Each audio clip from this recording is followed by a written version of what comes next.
Okay. All right. Hello, one and all. Welcome to the first episode of the Rogue Council, the podcast that was named literally 20 minutes ago. Uh, Hey, hello. I am. how's it going? I'm good. I'm good. I'm Chase at Forward Into the Black. I've got a really great co-host, my dear friend Roddy at Higo to Mask 27. I'll let you introduce yourself and all your social medias, internet personalities. Hey, everybody. Yeah, I am Higo Damask 27 on the internet, on the HoloNet. You can find me on Twitch, so Twitch TV / Higo Damask 27. I just got a TikTok a few weeks ago um, as a byproduct of my personal choice from the influence of Forward Into the Black. And it's a pretty cool platform. I've actually been surprised. So TikTok, I have a few videos on there, and YouTube, I do allegory and analysis of anything I want to. Right now, I only have one analytical, allegorical presentation on Princess Mononoke, and so YouTube, Twitch, and TikTok. Higo to Mosque 27. Nice, yeah. You do lots of like Dark Souls gameplay that I could never even come close to. I'm terrible at that game. Well, But just as you could, find the right mining ore in Elite Dangerous easily, I can I can just run through the all bosses routes and just have a good time. yeah, So it's just what we focus on. yeah, But it's a yes, I practice. like Dark Souls. I like Dark Souls. Sekiro has been mainly the thing. Sekiro Shadows Die Twice, and I will be doing Elden Ring. And Mhm. I'm trying to get into Monster Hunter Rise because there's this part of my mind that knows I gave up on Try back in the Wii days, Mhm. and Rise seems similar enough. It seems like Try Yeah, plus. Rise is cool. I've only played it on the Switch. There's part of me that's like, do I grab it again and start all over on PC? Because that game, all those games are such a grind. So going through it again is like a daunting task. But Yeah, if you wanna hop on Monster Hunter, I would be down. that'd be Because fun. I those just I games just are bought it actually. okay. Nice. Yeah, that'll probably incentivize me to grab it. Cool. But yeah, walk us through kind of how we met because we are IRL friends, not just internet Yeah, friends. I mean, I actually think about that often, and it's partially mushy stuff, but the core of that is empathy, and then like the other stuff is some, interesting, just similarities that I just am baffled by sometimes. Mhm. And we met, I think we met at one of your grindcore shows, and you offered me talkies. That was the first time, I think. So it's not. Correct me. I only correct you because I was I corrected love the corrections. because Okay. our friend Dave was up visiting me in New York, and we met at a coffee shop at Java Joe's. I think no, You're right. and it was Java Joe's in the East Atlanta Village. Yeah, you're right. And we just kind of hit it off. I think we I don't even know if we were talking about Star Wars. I think we were talking about like Oblivion at the time. Yes. Um, and Dave was like, "Wow, these guys hit it off immediately." Yeah, and you had this some superhero outfit on at the Genji's Flingy show. We took a coffee break and walked up to Mhm. get coffee, I and I forget. enjoyed the I might have show I might have been and Superman at that show. I can't remember. something like that. Everyone was some DC comic character, Yeah, and they just handed me a spandex suit and a guitar. So, that was but yeah, fun. You're correct. That was the first time. yep. And you know what's funny about that is it was the first time because I barely remember feeling as close to you as I did anytime after. So that's definitely the first time. Yeah. Cool. And yeah, and Um, then we ended up doing a tour together in our band. Uh, it was like 2 weeks or something, and that was yeah. fun in 2016.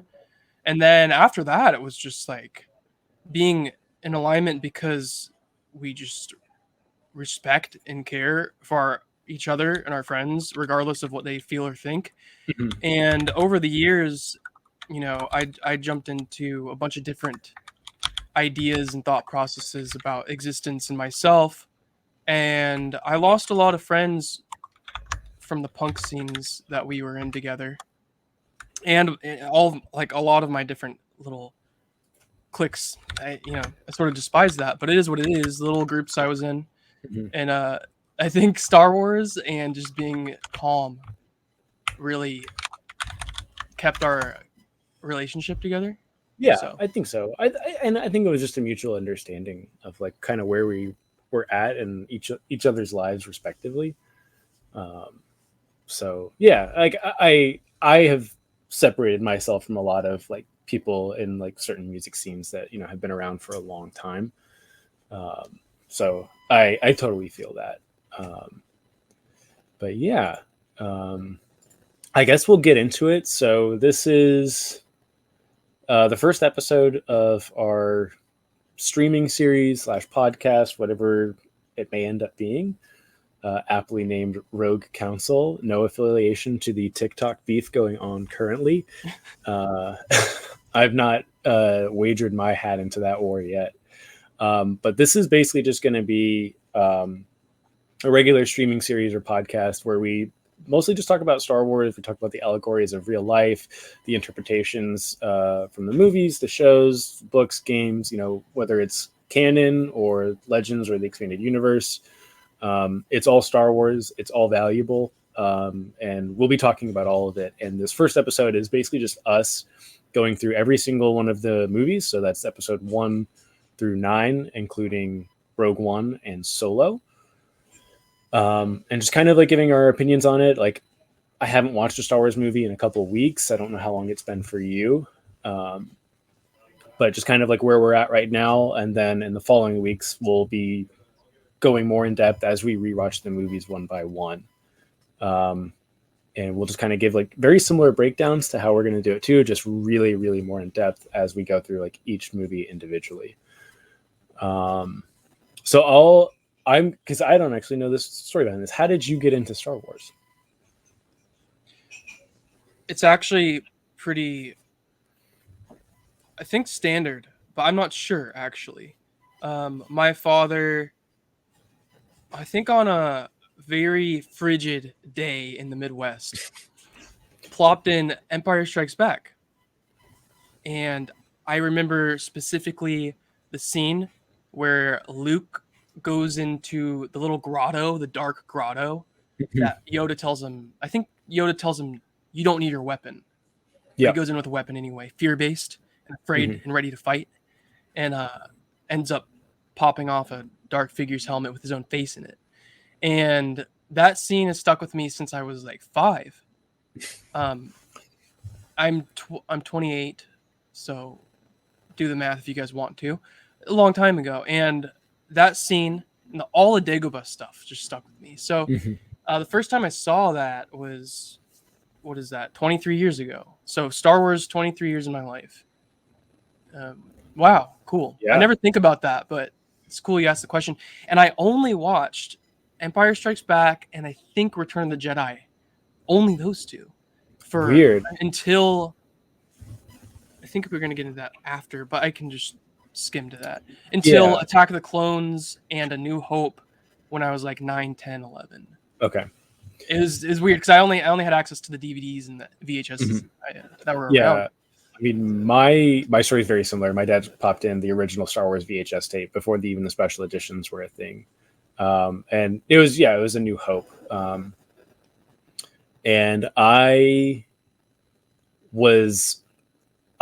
grew up on stuff like Top Gun. And so watching like the X-Wings fly around and stuff like that had like spaceships that looked like the jets from Top Gun. Like that was all I needed. So that's kind of how I got into it. And then I would just rewatch the VHS tapes. It was like, you like the first movie, let's show you Empire Strikes Back, and then we'll show you Return of the Jedi. Because I was born, I can't even remember. I can't remember what year Return of the Jedi came out. It was before I was born. I was born in like the late 80s. Uh, we got Grand Animal Drag Same here. Managed to watch the OT on VHS and the prequels and DVD. Yeah, I mean that was just how it was. You know, we watched. I burned through the Return of the Jedi tape to the point where it was pretty much just static. I would watch like certain scenes over and over again.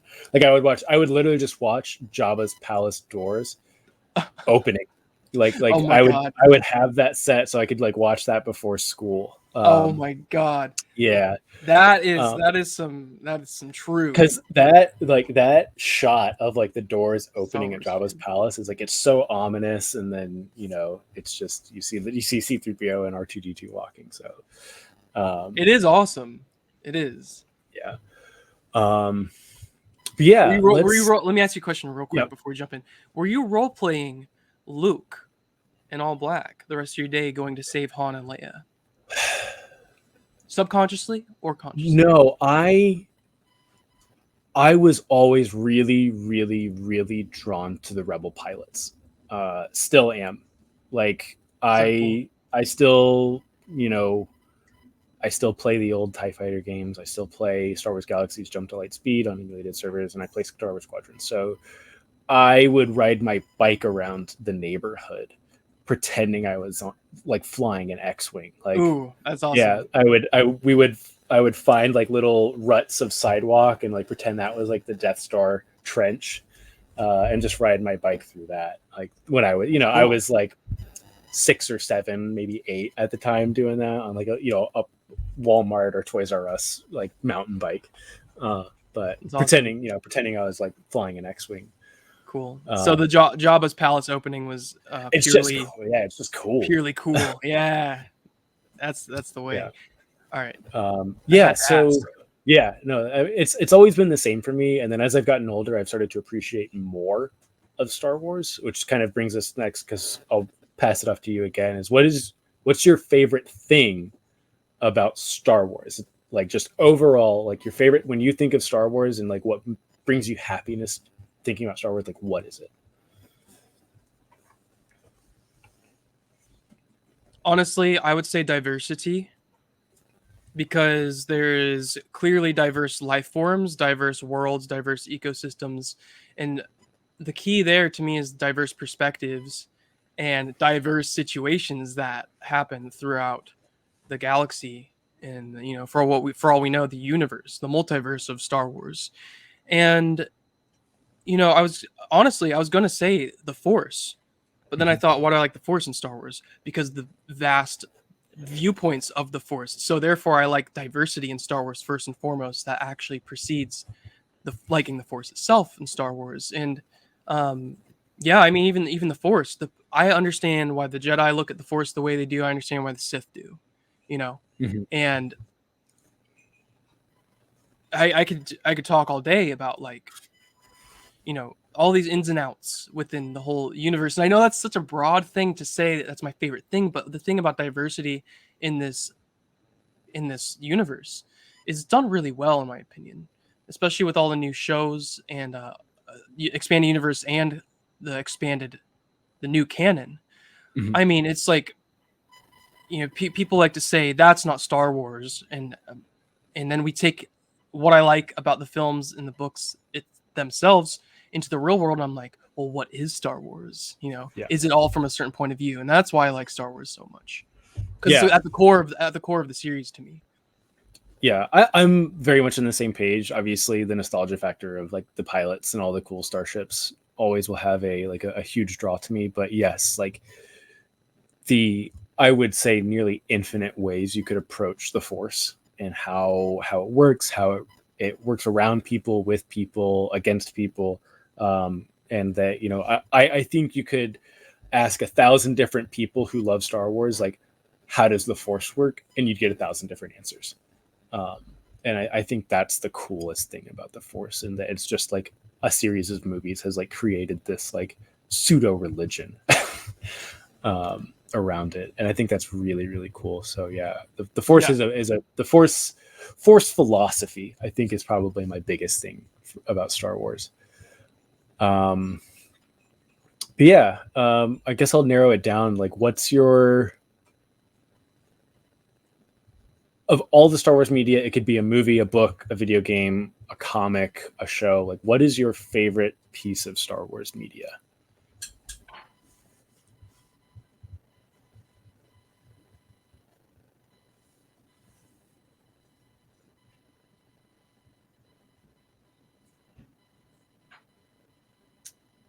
Rogue Th- One. Rogue One. I thought you were gonna say Plagueis. You know, Plagueis is number 2. Okay, learning something new. But so Rogue One to me actually has within it the lesson you learn from Plagueis, Mm-hmm. but it's an Yep. inverse lesson. Yep. And to me, I like the inverse lesson. Um, it's more applicable, really.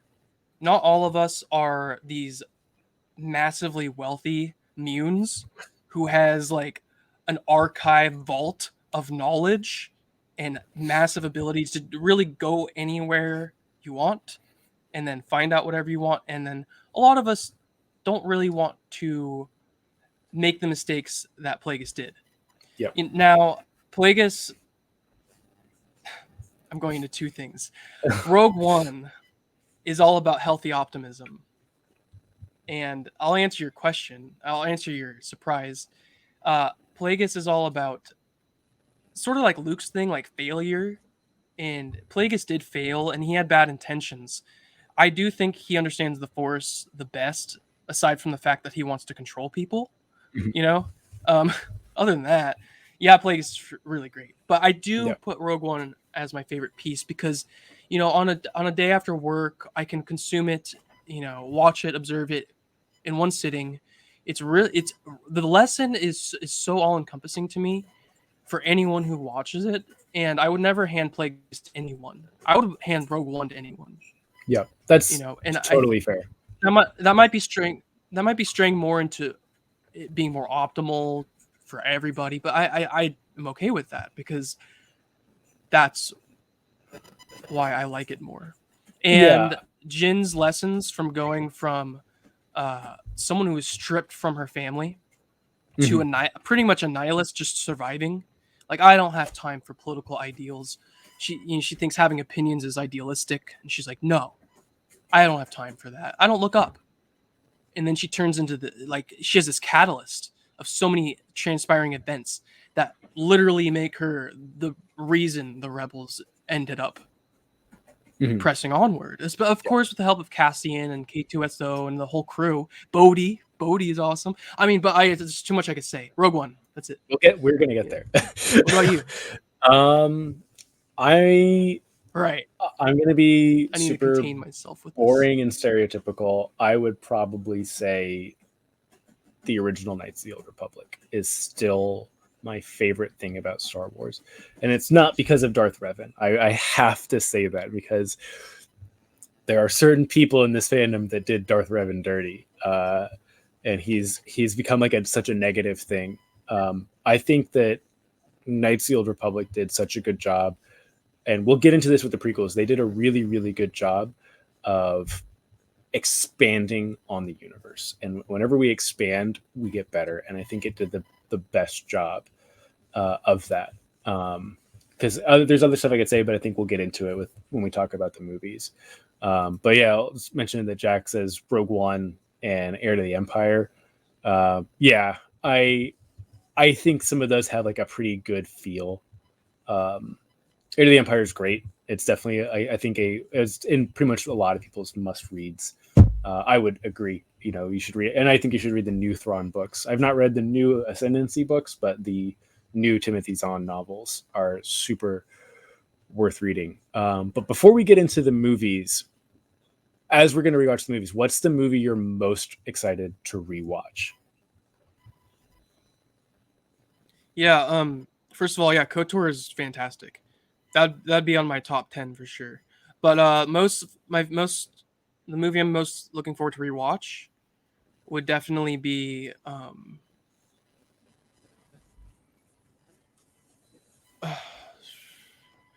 I'm gonna have to say Rise of Skywalker Yep. because that might be a weird one, but because it's like the newest, and but I mean the reason is because there's still so much I need to deeper appreciate in it, like it being the last Skywalker saga film, and really feeling more of the finality of it, and like the triumphant reunion of everything. I'm actually an ex junkie on hating on it, so I Rise of Skywalker was the most recent Star Wars but I movie I like it. watched. I watched it a couple of weeks ago. I really like that. I've liked Rise of Skywalker kind of since the beginning, but watching this again, I've seen it a handful of times in the theaters and then once at home, and this is probably the second time I've seen it at home, and I thoroughly enjoyed it. But the one I'm most excited is probably the one I've seen the least, and the one that's been the longest that I've seen is Attack of the Clones. Uh, I've just been talking to a lot of people that have very good and interesting perspectives on Attack of the Clones. That I'm excited to like walk into that movie with everyone else's kind of new perspective on it. So that's the one I'm Awesome. really looking forward to. That's cool. That's like how I feel about Rise of Skywalker. Yeah. All right. So let's just jump into our first movie, which is Star Wars Episode 1, The Phantom Menace. So basically, this is the very much origin story of Anakin Skywalker. This is how he kind of came into becoming a Jedi, not so much becoming Darth Vader. And we are introduced also to lots of new characters. We see characters from the original trilogy at a younger state. We see Palpatine, we see Obi-Wan, we see C-3PO and R2-D2. We find out C-3PO was built by Anakin Skywalker, which was super controversial when that movie came out. But yeah, so this is kind of how it all starts. What was it like when the first time you watched this movie? I watched it in the theaters, so me too. I actually remember like there's some weird stuff where I remember walking into the mall that it was at. Mm-hmm. Like it was a big deal for me that I remember walking through the parking lot to it. Mm-hmm. Stuff like that. Like if those weird details are there, I was excited, and justifiably so, my dad probably hyped it up a bunch for me. And what was it like? I mean, it was awakening a lot within me. A lot of, I think, just motivation to be curious about life and existence as a little boy. And I remember being curious about midichlorians. And it's a super controversial word. Yeah, it is. It was magical. It was pure magic. I think it was. I wish I had like a video recording of the moment, but yeah, it definitely was an upshift from the original trilogy for the time. I mean, let's be honest. The CG people might complain a lot about the CG nowadays, but I was a little kid. I wasn't an adult, and I didn't really deep dive the lore of opinions on this. But at the time, I know it was probably people didn't like it because it's new and foreign and weird and a little clunky, or people were like, "Oh, cool, that's animation," like a little bit of awe. So I liked it. It was great. Yeah, it's so strange because if you rewatch it today, I'd say today the CGI is a little dated, but like not bad. Like if you look at the pod race, or you look at like the Naboo starfighters going up to the droid control ship, and then you keep in mind like that movie was made in 1999. If you look at like The Matrix or Blade, like two movies that heavily use CGI at the time, they do not look that good. Good point. So that's one of the things. Like, and also it's, I believe, according to like Lucasfilm, and take it as you will, that movie has the most practical effects of any of the Star Wars movies. Like a lot of the sets were handmade, a lot of the vehicles and droids were handmade. Obviously like the originals, everything was handmade, but like as far as like just like what was made for the films, I believe it is The Phantom Menace. That's interesting. Because I think they also take into account like how many outfits does Padme wear is counted in that. Um, and like all the different Jedi on the council that we see, the rooms in Coruscant, a lot of those are Mm-hmm. real and stuff like that. So it's very interesting that like for the movie that like gets touted as like, oh, there's like too much CGI in it. It has so much practical effects in there. So I think that's really interesting. Yeah, and I think like reading Plagueis, the last time I watched Phantom Menace, there's that statue of I forget the of Duarte, the statue of Mhm. Duarte or Yep. whatever. And I think when they're in Palpatine's office, I'm not going to spend time trying to remember the name of it. Mhm. I think it might be the same statue that's mentioned in the scene. I think that's and yeah. it's like, and if it's not the same, my point is like they had real statues, they had real Mhm. sets that tried to replicate Coruscant in that era of the Republic, Mhm. and it's cool. It is, and that gets dismissed. It's like there was physical props and a lot of things. Um, yeah, I think on my end, there's not much more to say than my enthusiasm and excitement as a little kid walking through the mall and enjoying it. What about you? Pretty much the same. I remember the theater we went to. We went to the theater in Snellville, Georgia. It was not release day, but it was like pretty close. I think it was like the day after it came out. It was just my immediate family. I remember telling my neighbor that I was going to go see the new Star Wars film. I think I was 11 years old at the time, and he's like, "Oh, what are you doing?" I'm like, "I'm going to see Star Wars. Like, you need to know this that I'm going to watch Star Wars in the theater right now." Uh, and So good. it's one of those things. I think it's really really funny because I very much, even though I was 11, I remember everyone going crazy that whole movie in the theaters. Like when you see C-3PO for this first time, when you see R2 for the first time, when you learn that you see Ewan McGregor and like that's Obi-Wan Kenobi. When Darth Maul ignites his second end of his lightsaber, like the theater erupted, and you have Duel of the Fates playing, and it was such an incredible experience, even as a kid, to go see that. But yeah, it was great. I loved it. What's the last time you've seen the movie? I want to say a few months ago. I'm probably the same. I rewatched it not that long ago, probably like in the summertime. Mm. But yeah, and it's like that's to me, like the Phantom Menace is kind of like my favorite prequel movie. Like always has been. Like I can acknowledge like stuff like Revenge of the Sith is probably a better made movie for all intents and purposes, but the Phantom Menace like has always done it for me. Like I love that Yeah. movie.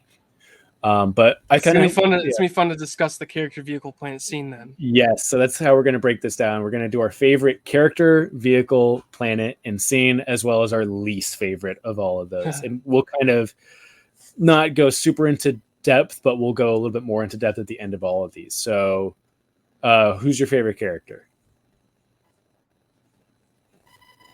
You know, I have got to say Qui-Gon Jinn. Same.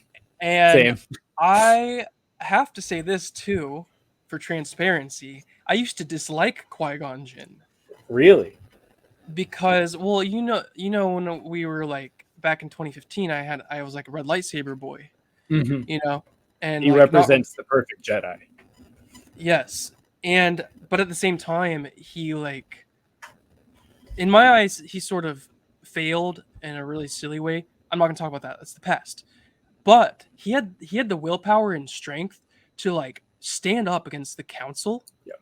and be like, I'm not saying I know the totality of truth, but I really think this is happening. Mm-hmm. I'm going to say it and stick to my guns.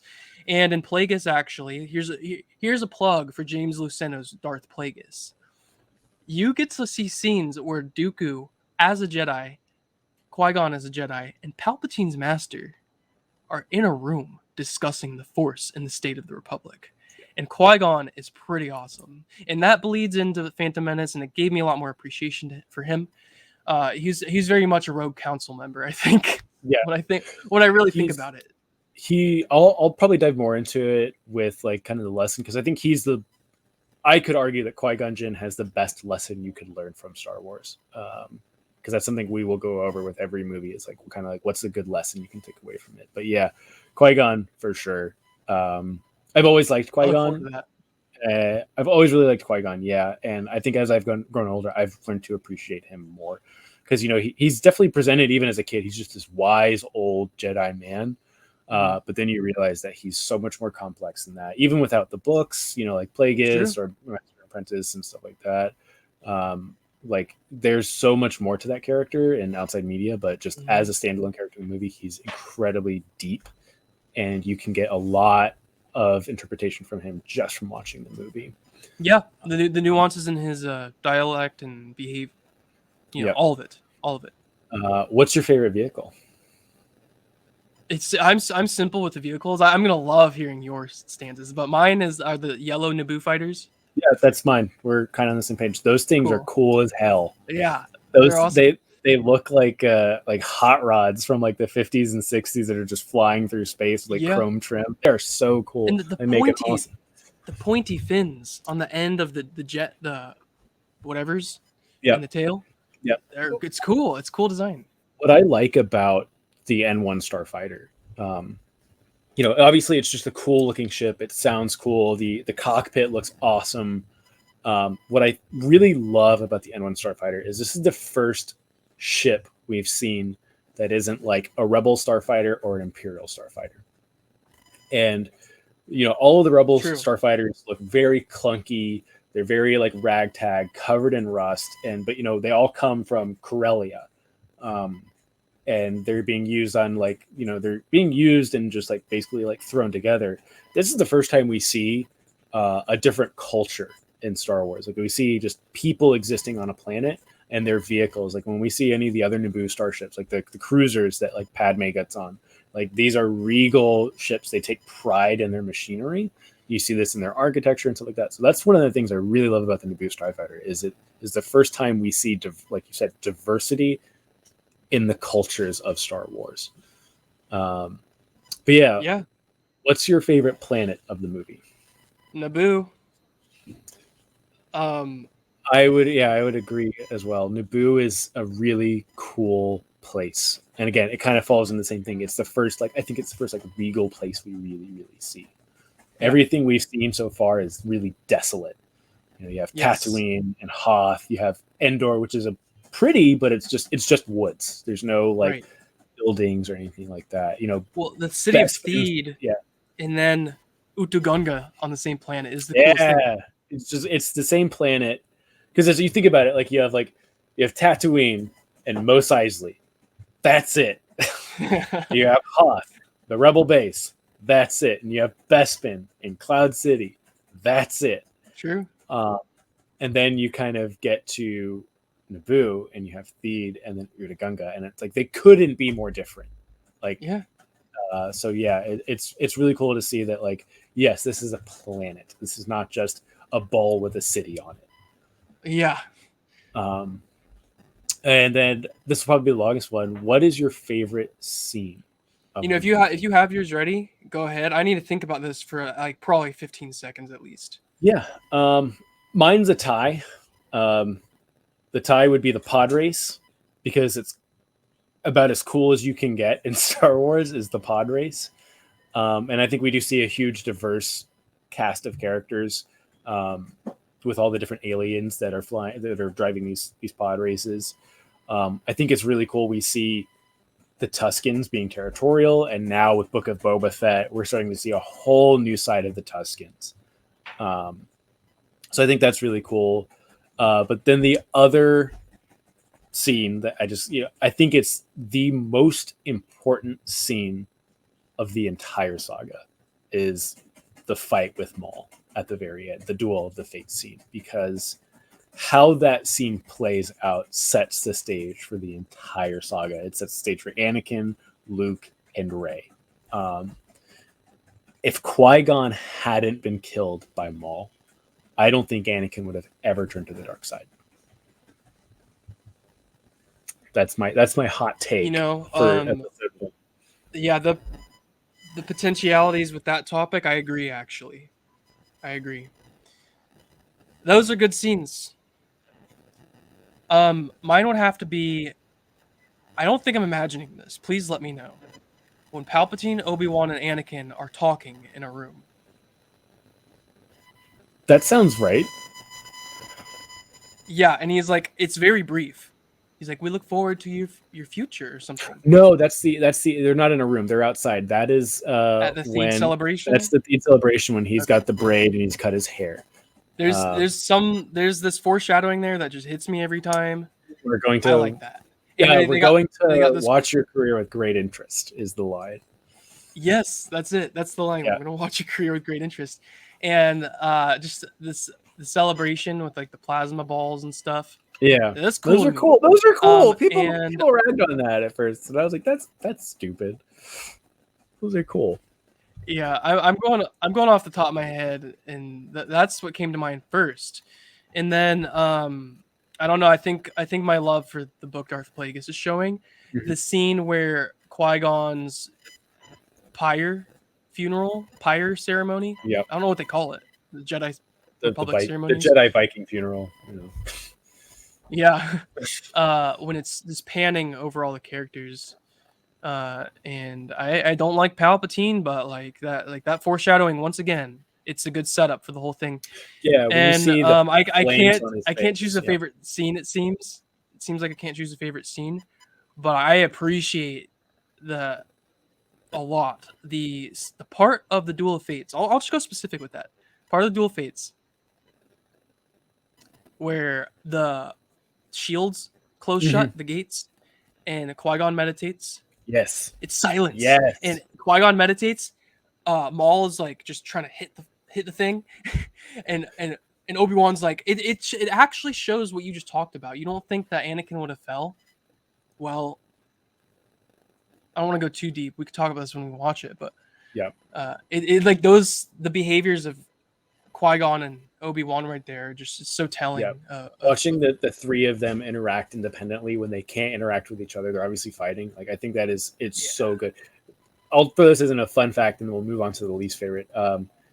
In Star Wars: The Old Republic, the like healing animation for the Jedi is meditate, and they go into the Qui-Gon pose, and the healing animation for the Sith characters is seethe, and it does the Maul pacing back and forth. I didn't know that detail. That's so. That cool. It's a cool little touch of that game. But yeah, no, I that distinct moment of the Phantom Menace is like it's such a good like Sith representation, Jedi representation, and then like the conflicted Padawan.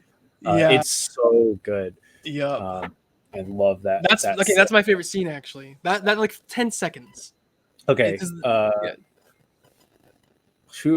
Who's your least favorite character of the Phantom Menace? I hope we both don't say what everyone is probably thinking.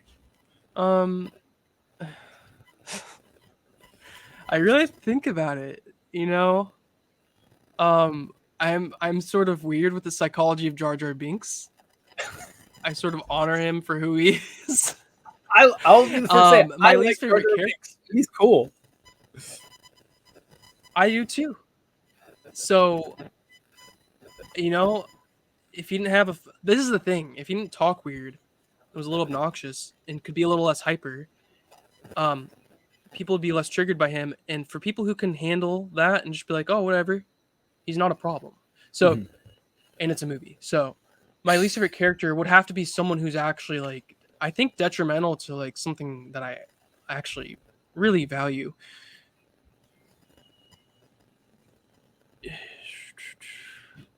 I guess Palpatine. I don't know. Yeah. But like, this is the thing. Like I need to think about it. I will spend time here. I will just that's something we can always dive in deeper. This is going to be a common theme throughout all of this. C-3PO. I do not like C-3PO. Like that is a character it has never resonated with me. I don't care about him being a mess of wires at all. I don't like him as a character. I don't need more of his origins. I don't care that it's an interesting tie-in that Anakin built C-3PO, but he does not do it for me. Yeah. But yeah, if we keep pushing, like, what's your least favorite vehicle? Yeah, my least favorite character is I think the Prime Minister of Utagunga. Oh, Boss Nass. And Boss Ness. And like listen, I'm like you. I don't dislike very many things. I mean, you chose C3PO, right? So Boss Ness probably. And Mhm. C3PO not very interesting to me. You said least favorite vehicle? Yep. Um I guess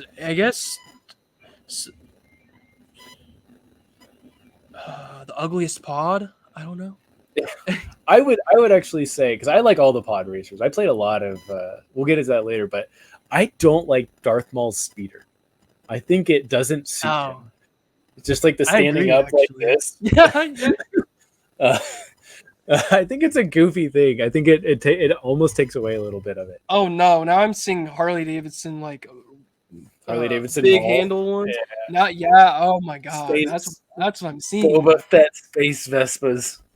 Oh yes. Yeah. What's the least favorite planet from this movie? We don't go a lot of places in this movie. Right. So let me ask you. It's Naboo, Tatooine, Coruscant, right? Yeah. Yeah. Tatooine. Yeah. Because I mean I don't know nothing against it, but it's my least favorite. It feels strange because it's where, I think when we look at the saga as a whole, it makes sense that we go back to Tatooine. I think that's totally understandable, but going from episode 6 to episode 1, it does almost feel like we're back here again. Like Anakin couldn't have been from Corellia. He couldn't have been from a new planet. Maybe he would have been from Dantooine. I agree. Like Tatooine, again, it makes sense from a saga perspective. I don't think it makes sense from like a when it came out perspective. I'm going to jump in with my least favorite part of this film, and it's a failure on Qui-Gon's part. When Qui-Gon tries to do the Jedi mind trick on Watto, and Watto goes, "Oh, what are you doing? Jedi mind tricks don't work on Toydarians." Yeah. And it's like, bro, you're a Jedi master. You should know that. Why did you try? And like that has always bothered me from the very beginning of like, why did Qui-Gon even attempt? If Toydarians can't be affected by Jedi mind tricks, why would Jedi Master Qui-Gon Jinn, the guy who trained Obi-Wan, why does he not know this? So that's always been like the one thing that bothered me the most about the movie. Well, that's my least favorite part too, actually. That's like the main thing I would actually bully Qui-Gon about when I was a Sith lover. Now I'm not a Jedi lover or a Sith lover. I appreciate both. I'm not either. But I don't like that part. I don't like that. And like you haven't understood which races are resistant to Jedi mind tricks. That's oh no. And even why would you try to bribe in the first place too? I think that's out of character for him too. But I mean, I'm not going to get into that. The Jedi mind tricks in and of themselves sometimes feel way out of place for the Jedi, in my opinion. Yeah, I think that could be a whole episode. Dominating another person's mind doesn't feel very like protecting light and life here. Yeah, exactly. But yeah, I share the same least favorite scene. Yeah. So, what's like your favorite like thing that came out of the Phantom Menace? Like it can be a book, video game, or whatever. Oh, I can talk about Darth Plagueis here now. Darth Plagueis, because they had to have that movie for spoilers. Mute for 10 seconds. I don't want to hear it. There's no spoilers for this. Like, okay, if you haven't seen the movies, all right, yeah. So play the latter like quarter maybe of Plagueis. Yeah, that is all. Maybe latter third is overlapping with episode 1. Yep, and it's so cool. When I read that book and it overlapped with episode 1, and I was reading passages where Sifo-Dyas was talking to Plagueis in the fountain courtyards in Coruscant. I mean, that bleeds into episode 2 also. Yep. And like it's the coolest stuff. There's so much in Plagueis that actually amplifies to me and strengthens the preceding watch through of Phantom Menace once someone reads that book, and they're directly related. So I'd have to say Plagueis. Yeah, I think I'll piggyback off of that. Is I think what is so interesting about Plagueis is it does, although it takes place before the prequels, and then like you said, the last quarter of that book is within the boundaries of episode 1. It does extend into all of the prequel movies, and obviously the bow on top is literally just, have you ever heard of the legend of Darth Plagueis the Wise? And it is just such a nice little bow. Like if you were to like chronologically go Darth Plagueis episode 1, 2, 3, when Palpatine is talking about Darth Plagueis, like almost like belittling his old master of like, oh, he failed. He was a failure. It is such a good like self-contained little saga. It hits hard. But my reptile brain will say Star Wars Episode 1 Racer is one of the top Star Wars games of all time. I played an unbelievable amount of Episode 1 Racer on the Nintendo 64.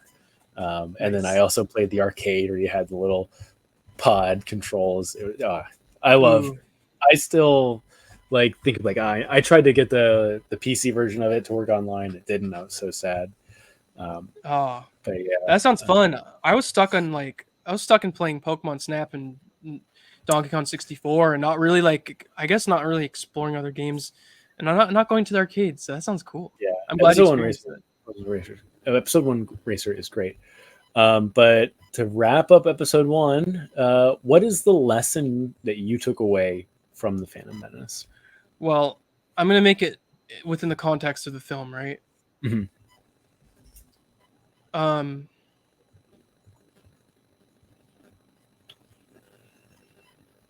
It's really on the spot for me, honestly, because I haven't thought this way about the movie itself. I think it's going to be having to make hard decisions, making hard decisions in general. And, of course, devil's advocate could be, well, it's all about that. Every Star Wars movie is about that. Mm-hmm. But I mean, Qui-Gon having to ask a enslaved mother to strip her enslaved son from her and leave her in the desert enslaved, that's a hard decision. Yep. Anakin to leave his mother, that's a hard decision. All these types of things. Obi-Wan to pick up after his master and decide to teach Anakin, this little boy that the council does not like. Hard decision. Mm-hmm. It's cool. And it's a different little, I think it's a more like everyone around me or this thing I really am attached to, I have to either let go of on both ends. Let go of the opinions of others and let go of my emotional attachments. And healthy emotional bonds are fine, and valuing the opinions of others is great. But like those two concepts are really portrayed in that film. And unfortunately, Jar Jar Binks overshadows all that for people who can't concentrate. I'm not trying to be elitist. Yeah, for me, it's pretty similar. I think it's more so. It's very much in line with Qui-Gon of doing what you feel is right, even if you may not be right. He believes Anakin is the chosen one, and he believes he needs to be trained. He is not emphatically correct in that statement. Is Anakin the chosen one? That's still up for debate today. Right. But Obi-Wan felt it was, and Obi-Wan felt it was the right and just thing to do. And he didn't see any harm in training Anakin. And if it would have been him that trained Anakin, I genuinely don't think there would have been any harm. I think Obi-Wan not being ready to train a Jedi was what harmed everything. And that's not at the fault of Obi-Wan. He was just trying to do the right thing the way his master felt it. It doesn't make Obi-Wan a bad character or a bad person. It's just he wasn't ready. Anakin wasn't. No one was ready except for Qui-Gon. Yep. And they all had to pick up the pieces that he left. So that's my biggest lesson, is just always doing what you truly feel, doing your own soul searching. Like you said, like taking a child away from his mother who's in slavery, protecting that child at all costs and sacrificing your own and going to the council and trying to convince them to your best ability to take in this child.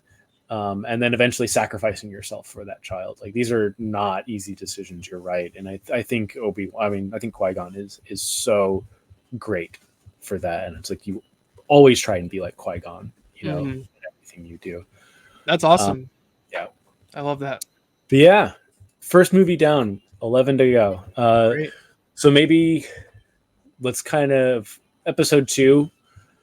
Let's kind of speed run some of this stuff. I agree. So episode 2 is just a continuation.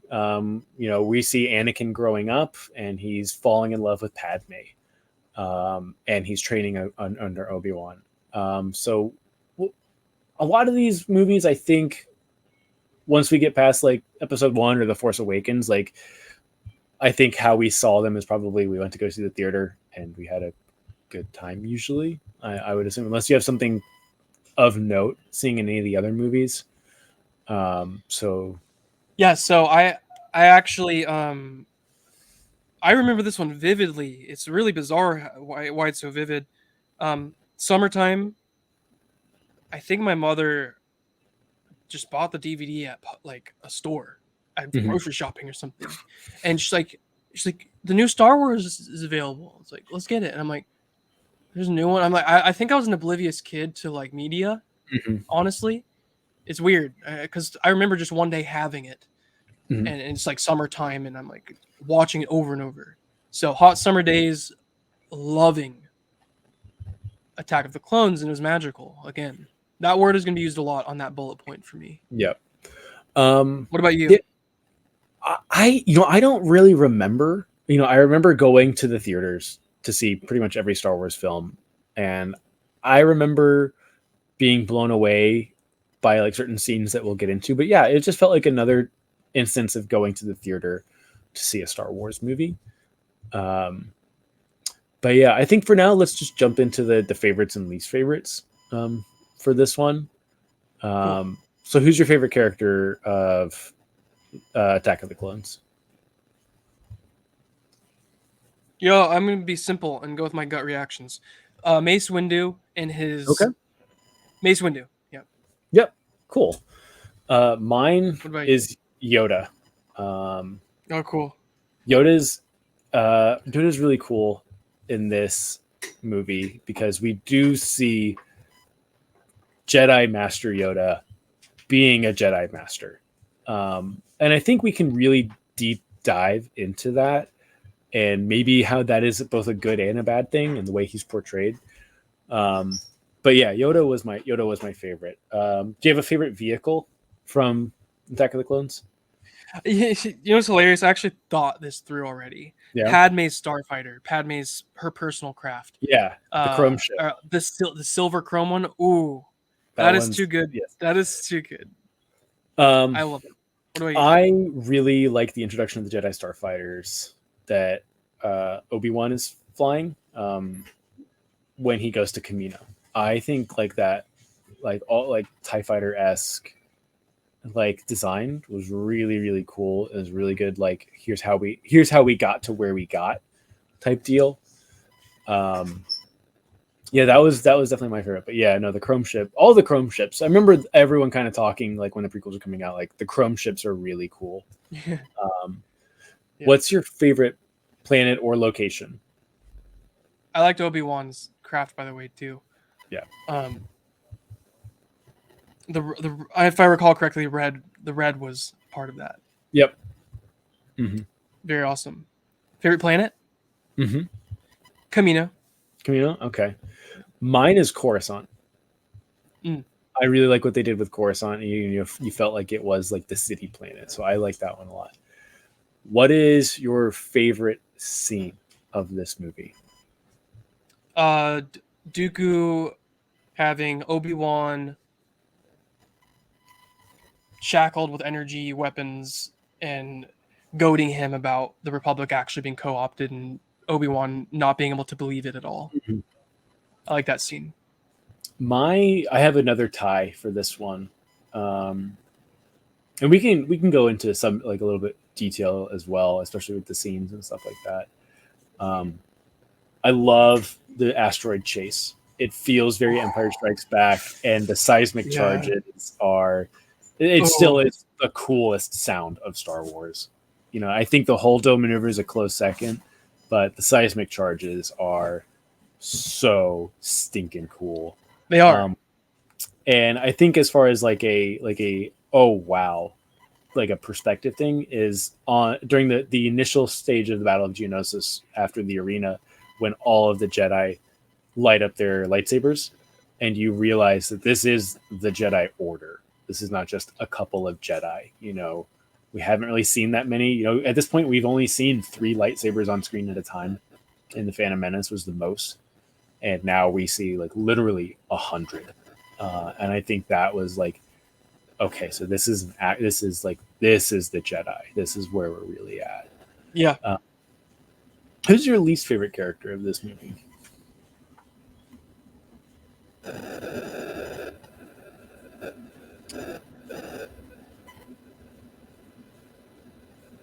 Oh, why are these hard for me? Let me just say, the Count Duke, not Dooku, the Archduke of Geonosis. Okay. Not because he's a weird alien. Um, I don't like hive mind stuff, Okay. and just the Coliseum thing is not my vibe. Yeah. But it's a cool scene. I love it. It's Yeah, fun. I do like the arena scene. I think the arena scene is really cool. I think the Battle of Geonosis itself is an awesome scene. Um, but my least favorite would probably be Anakin in this one. Um, I think uh, I think not even going off of some of the dialogue that he has, just some of the.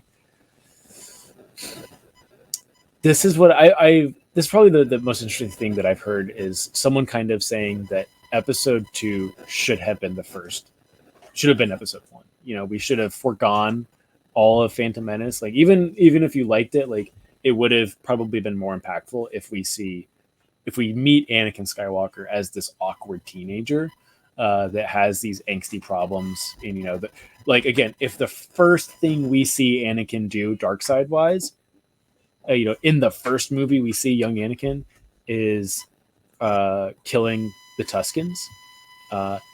That is Darth Vader, and that really introduces us to the Darth Vader origin story. And I think that's a really good like introduction to him. But I think him like going from this like cute little boy to this super awkward teenager that does not know how to talk to girls, it's not a vibe for me. Yeah, I understand that perspective a lot, and you actually introduced me to that thought the other day. Mhm. And the thing that stuck with me the most about that was that having a teenage, or adolescent Anakin explain his trauma as a slave and Mhm. explain his trauma from leaving his mother in like total suffering mode in front of Padme, Mhm. maybe after the Tuscan part Yep. or within that part, and it's all one big like dark bubble. That Like yeah. that is all that needs to be said, and that's almost stronger than watching him as a little boy be happy as a slave and be happy with his Yep. mom. It's weird.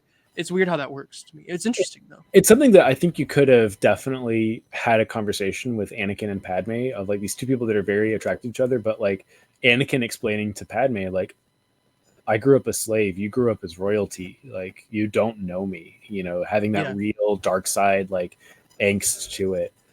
Yep. Yeah. Do you have a least favorite vehicle of this? I think the vehicles in this movie are really cool, in all honesty. I don't know why. I never liked I was I don't know, I didn't really understand that I had a specific stance on this. I've never liked the speeder Anakin chooses to go save Obi-Wan with. It's Really? cool, but I never really was fond of it. The yellow So car. therefore it's my least favorite vehicle in the All movie right. because it's the only thing I can really remember that I didn't favor. It's fine. I don't I would I always thought he'd pick a cooler one. I would agree and disagree. I think it is the weakest vehicle of the movie. but I think it Mhm. also fits that like Naboo starfighter diversifying thing of like, yes, this is just a car in a busy city. Yeah. So like I think it fits. I don't Oh, think good point. it's not out of place, but it is definitely the weakest entry of vehicles in the movie. No, Like I like that. like It's way yeah, you it's have way like more carjack yeah, vibes. yeah, the tanks that are just like two circle discs that are like at an angle. Like those tanks are cool. The spider tanks are cool. Every vehicle in this movie is awesome.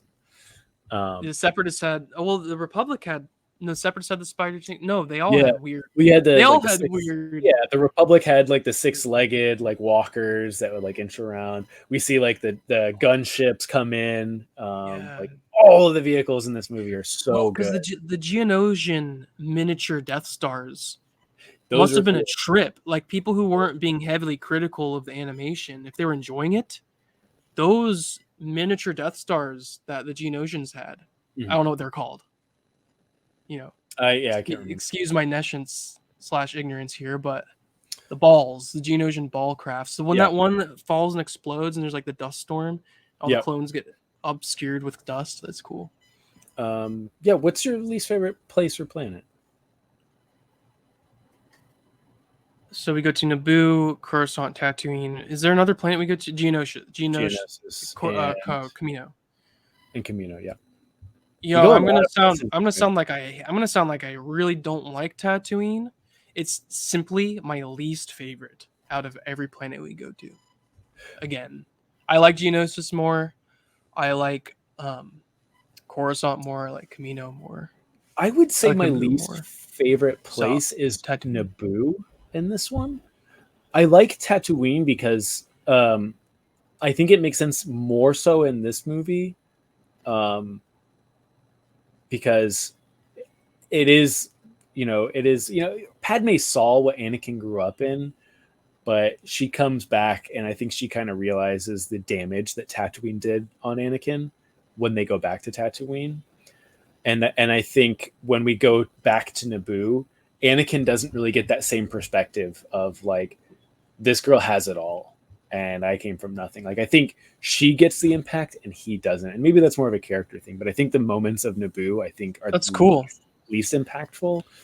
Um Well, that's the thing. I think I need to start thinking about it more in terms of the moments we see in the films. Otherwise, I'm just going the universe as a whole and just giving stains. And so I actually really I see that a lot. A lot transpires on Tatooine in that film mhm. for But the yeah, character even development. if you don't like the place, I would still count that. If you're like, that place is boring. Like I would say Right. the It's not like it fourth, invalidates my yeah, stance, but I would say the Force Moon um, at Endor is boring.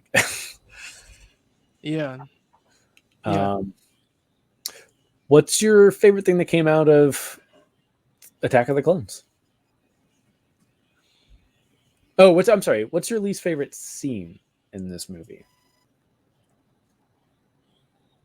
Oh, it's pretty cliche, but I mean, I think this is one of the memes that's very justified.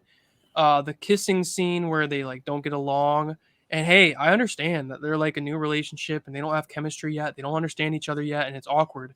But like, dude, like some like the sand comment and you're so soft is just like I actually laugh every time I watch that internally, at least sometimes it comes out, and it's like I understand the actual like let me remove myself and jump into the characters. Like I understand they're awkward, they're so awkward, but Yeah, it's just I don't like that scene. I would broaden that and say all of the relationship development that goes on, all the scenes of the relationship development of Anakin and Padme are my least favorite. But that being said, there is a handful of TikTok creators that have done really, really deep dives into that development in Attack of the Clones specifically, and how they tie it into stuff like the Clone Wars, and some of the books and the comics. Works. And like when you read stuff like the Queen's trilogy of Star Wars, like the Padme trilogy that was written by E.K. Johnson, like they're like, yes, this all makes perfect sense. And so I'm very excited to rewatch Right. Attack of the Clones because as I've been watching the Clone Wars, um, uh, every episode that I love of the Clone Wars heavily deals with Padme. Like she's my favorite Clone Wars character.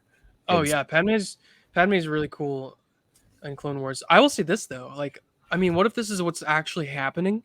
George Lucas directed such a cringeworthy scene, or such a collection of cringeworthy scenes, that he actually succeeded in his quest on making the relationship the most uncomfortable thing Yep. and cringeworthy thing. I would honestly, if I had to choose sides with this thing, I want to hear these people out. I haven't yet. They're probably correct, and I don't think it's bad chemistry between the actors. I think even in, we'll talk about Revenge of the Sith next, but there's a scene that I'll mention there that illuminates how shallow and lukewarm the relationship is. So yeah. Anyway, that's cool. Cool points. Yeah. There's obviously the big one, but what's your favorite thing that came out of Attack of the Clones? What's the big one? I'm curious. The Clone Wars. Oh, duh. Let me answer you. Thanks for the reminder. Clone Wars. Clone Wars is simple for me. I still haven't finished the Clone Wars. The run through I'm going through is my favorite time watching it. But I would say the second new Thrawn book, like the new Thrawn trilogy, not Ascendancy, but that is very heavily tied to Attack of the Clones. And the Padme Anakin sections of that Thrawn book are really good. So that's probably my favorite connection to Attack of the Clones is I can't even remember the name of the book. Thrawn Lesser Evil, maybe. It's Thrawn Lesser Evil and Thrawn something. They're all great books. Stuff. Yeah, they're great books. Yeah, what's the lesson? Yeah, I want to. That's very awesome. Yeah. What's the lesson you took away from Attack of the Clones? Like the one thing that really stuck with you?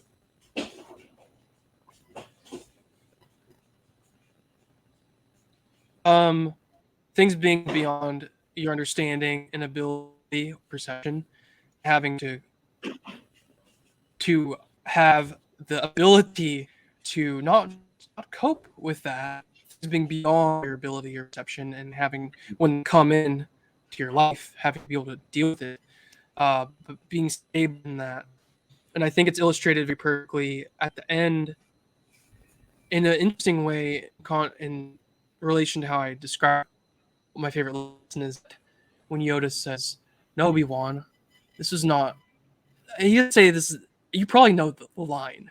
He reassures Obi-Wan that this is not the end, or this was not a victory. This was the beginning to a war. Yes, the battle in Geonosis. Because Obi-Wan's like, that was great, and Yoda's like, no, begun the Clone Wars have, and I think Obi-Wan looks back out into the scene on Coruscant, like thinking to himself, like, oh shit. I literally think he was thinking in his head, like, oh no, oh okay.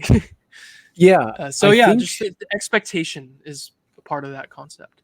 I think what we see in Attack of the Clones is, especially with the start of the Clone Wars, and you kind of get you really start to see this like imperialistic army forming, on Geonosis, and you all you could think of, right, is the stormtroopers. And you see like the Republic flagships that are just the precursors to the Star Destroyers. And I think the thing I took away from the most is even the good guys sometimes aren't the best guys. And it's always to remain critical and conscious of everything, even if the Republic at the end of the day was doing their best and the Jedi were doing their best, there was still more nuance to it than just they're the good guys and the Separatists are the bad guys. Like it is so much more complicated than that. And I think that's something, is just to always be critical and conscious of which side you're on. So yeah, being non-biased and having discernment has to do with that. Yep. But yeah, let's keep punching through the probably most famous, most popular prequel movie, Revenge of the Sith, the turning of Anakin Skywalker to Darth Vader, the envelopment of the dark side. to Anakin Skywalker, which leads us right into A New Hope eventually. So what was it? Did you see this in the theater? Did you watch it at home? I saw this one in the theater actually. Okay, I did too. So I remember a lot of surprise. And I enjoyed it, but it was less of this innocent type magic I had from Phantom. I mean, it decreased as this trilogy. I'll talk about that one's trilogy opinion, but I felt this like more brooding sense of magic that was still beautiful and fun. Mhm. But I saw it in theaters with a friend and his dad, and I think I was honestly pretty sad about Anakin's fall and disappointed. Yep. A deep level, like beyond my conscious mind, and also just like what? Yeah. know? It's a very dark movie. Yeah. It's a very, very dark movie. But yeah, I saw it in the theater. I do remember more than seeing it in the theater. I remember coming home and everyone making the memes. I don't even think they were called memes at the time. Just making fun of the Darth Vader no was all anyone was talking about with this movie. They weren't talking about like the fight scenes. They weren't talking about anything. So that's what I remember the most when I saw that. But who's your favorite character? Obi-Wan, Okay. because he are we doing reasons? Yeah, just yeah. Brief. Honestly, I don't like that he says the Jedi serve the Republic. Mhm. I know you share the same opinion. They serve all life everywhere. Yeah. The perpetual betterment of all life everywhere, right? Yep. You know? And to the best of ability. So I'm removing that criticism of Obi-Wan, but like the stuff he once again had to come full circle with his duty and devotion towards his master's wishes to train Anakin and literally fight him Yep. and like take care of that, And that's that, and the way he handled it is something I really really honor and respect. And he's just cool in that movie too. Like Yeah. I'm not all about this. He is I'm not all about really conscious cool. stuff, but he's cool in that movie. He's really cool in He's that very movie. he mastered his stoicism in that movie. I think he's like very calm demeanor and like just doing what he has to do. The Grievous fight is awesome. Yeah. Yeah, Obi-Wan. That's my stance. Obi-Wan is not my favorite in this movie, but I will say this is where we see Obi-Wan become the man we see him as in A New Hope, because you see him as this kind of like almost like plucky, like roguish character in 1 and 2. He's not fully in control of himself yet, and he's just learning to get there. But in Revenge of the Sith, he really, really becomes Obi-Wan Kenobi. But my favorite character probably has always been Padme, and I will get into it when we talk about the lessons and kind of like my favorite scene. But yeah, Padme is my favorite character. Oh, that's a good one actually. No, she's great in that. What's your favorite like vehicle? In Revenge of the Sith. Yeah. So.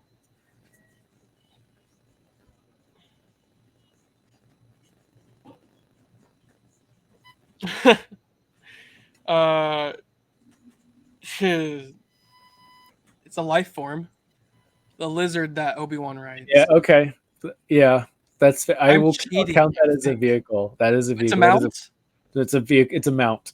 It is Obi-Wan's MMO Yeah. mount. Mine is there's a speeder called the Bark Speeder that shows up, and I just love that it's called the Bark Speeder. It's like the speeder that the clones.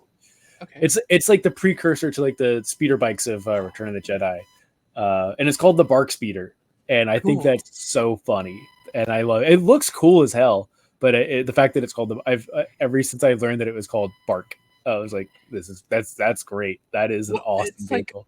It's funny. I wonder if they called it that because I think of driving fast down a road or driving down a road and driving past a dog barking. Like when you drive past a horn, it's like a dog barking might even sound like those speeder bikes. Yeah.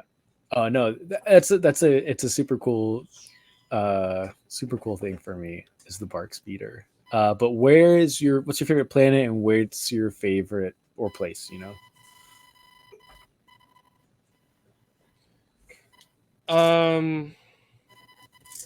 Coruscant for me on this one. Okay. And specifically, yes, Coruscant. Mhm. Okay. What about you?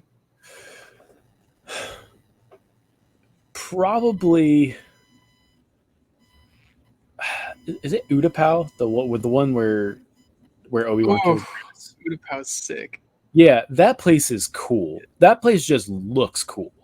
Um, like just that big like mining like quarry that they're in, Hmm. where like Commander Cody is and all of that. I really like that planet. I think that planet was one of those things like this is like a Paradise Lost type planet where it was just at one point it was probably great and now it's just being destroyed by the separatists. So yeah, that's probably my favorite planet. But I wonder if we'll see um, more of Utapau. Maybe I we'll see more think of we Utapau in the will. Obi-Wan thing. I think But he's hanging maybe out on Tatooine, so he's got to leave in the Kenobi show. I think maybe Ahsoka I think will you're see right, it. actually. I think we'll see it in Ahsoka.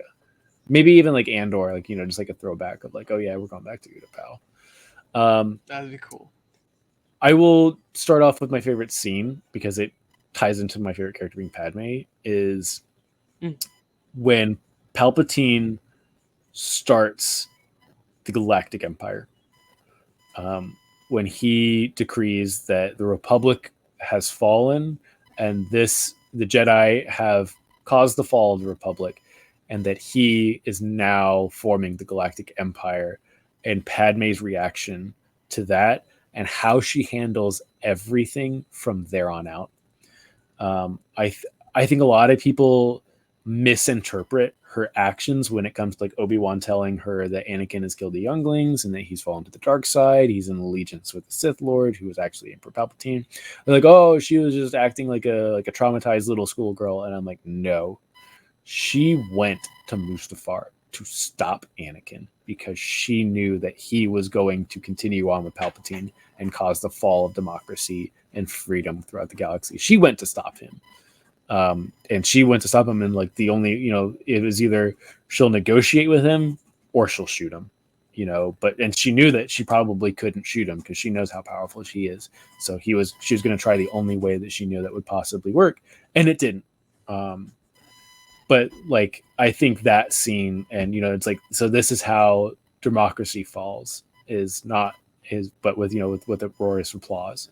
Like, that scene like really strikes to the core of like, yeah, this is how you got the Galactic Empire. It's not like someone pressed the button and turned the empire on, right? Mm-hmm. It's it starts with all those politics, and it is just this horrible manipulation. And Padme and Bail Organa were probably the only two people from the very beginning that, and all the way through, that like stuck with the Republic, even when they knew that it wasn't perfect, but they knew they had to keep some semblance of justice and goodness throughout the galaxy, and they were the last people to do it. Yeah, the deleted scenes of the Mon Mothma, Bail, Organa, and Padme are really awesome. Yeah. Those characters are great. And there's like this aspect of the Senate being really lame, but the ones who try in the Senate, they're not politicians. They're like, they understand what's at stake and they're trying their best. So I actually really like your breakdown of why Padme is your favorite, and her scene where the thunderous applause is how Liberty dies. That's really cool. Yeah, and I think How she tries. what I think a lot of people maybe don't catch on to, maybe don't interpret it, is that moment within the Senate is Padme so right. watching Palpatine decree that this is now the Galactic Empire. She and Bail know what they're going to have to do, and that is to start a rebellion. And that sets up obviously the whole next trilogy. But let's move on to what's your favorite scene in it? It's hard for me because I'm not gonna lie. Like your breakdown of so this is how Liberty dies with thunderous applause, and then of course Padme's favorite character of yours, her actions after that, great too. That scene is something else. Mm-hmm. like the opera house scene, but it's more aesthetics and like callbacks to Plagueis and little hot takes on naivety and discernment. But the movie itself is gonna have to be the Mustafar scene from Starship landing, Padme with Obi-Wan in the hull or whatever, stowaway, all the way to when Palpatine comes and picks up Anakin on the banks of the lava river. And that really, to me, is like the crescendo. Like if episode 3 was an orchestral piece or a score, like that is like the most potent part of the score. Yeah. And in terms of script and content, Mhm. I mean, it's really just the finalization. People criticize it a lot. It's like, oh, it happened so fast, and the next thing you know, he's Darth Vader. I'm like, yeah. How do you think events happen when people totally reverse their intent? It happens fast sometimes, and that's what happened in episode 3. And I think it's a very beautiful yet tragic situation. So all the Mustafar stuff, mainly from Padme talking to Anakin and everything that goes down. Not because of lightsaber fighting. And I know there are scenes. It jumps back and forth between the fighting with Yoda and Palpatine and Anakin and Obi-Wan, but like if we could just only focus on the Mustafar stuff, it would be that. One thing I'll say about that scene that I think is really cool, and it's just an imagery wise, is the two blue lightsabers clashing. I think just visually, the visual representation of what all we know about Star Wars is red lightsaber bad, blue and green lightsaber good. And when you see blue on blue, it is, you kind of get who is the good guy here. You will lose who is who in that battle. So it's like, who are you rooting for? Because you don't have the color, the color coordination of like red versus blue. It is, who do I root for? Do you root for Anakin? Do you root for Obi-Wan? You could go either way. But yeah, just that color significance, I think it's so symbolic. Yeah. And it's not just a mere symbol that portrays it. Like, you're talking about something very deep too. And the backdrop of the lava on Mustafar is very tasteful. And I never actually appreciated that to the extent I should. I mean, that's based. It's very good. So yeah, the Mustafar stuff. Yeah. So just for the interest of time, I'm thinking maybe for all the rest of the movies, if we just focus on the positive stuff. Cool. And just go through our favorites of pretty much everything. Cool. But yeah, I still want to do like, what's your favorite thing that came out of Revenge of the Sith? Yeah, what was your favorite thing that came out of that? I could be wrong about this, but I think Battlefront 2 was this time period. The original Battlefront 2. Is that correct? That's pretty or was close. That Attack of the Clones? No, I think Battlefront 2, like, I'd have to look it up, but yeah, that sounds about right. I remember playing. And Force Unleashed was after, like, way after. But if the games, I guess, because I think KOTOR was prequel era. Attack. Yeah. Right? So I guess I'm being a little vague here. Apologies, but yeah, Battlefront 2 and KOTOR. I mean, if KOTOR 1 or 2 lined up with Episode 3, that would be it. And I know it's not directly related lore-wise. I wouldn't even say Battlefront 2 is, because it's just it's a game that has no story. But I could be a little lazy here. I did peep James Luceno's book in this period. I forget what it's called, Labyrinth of Evil.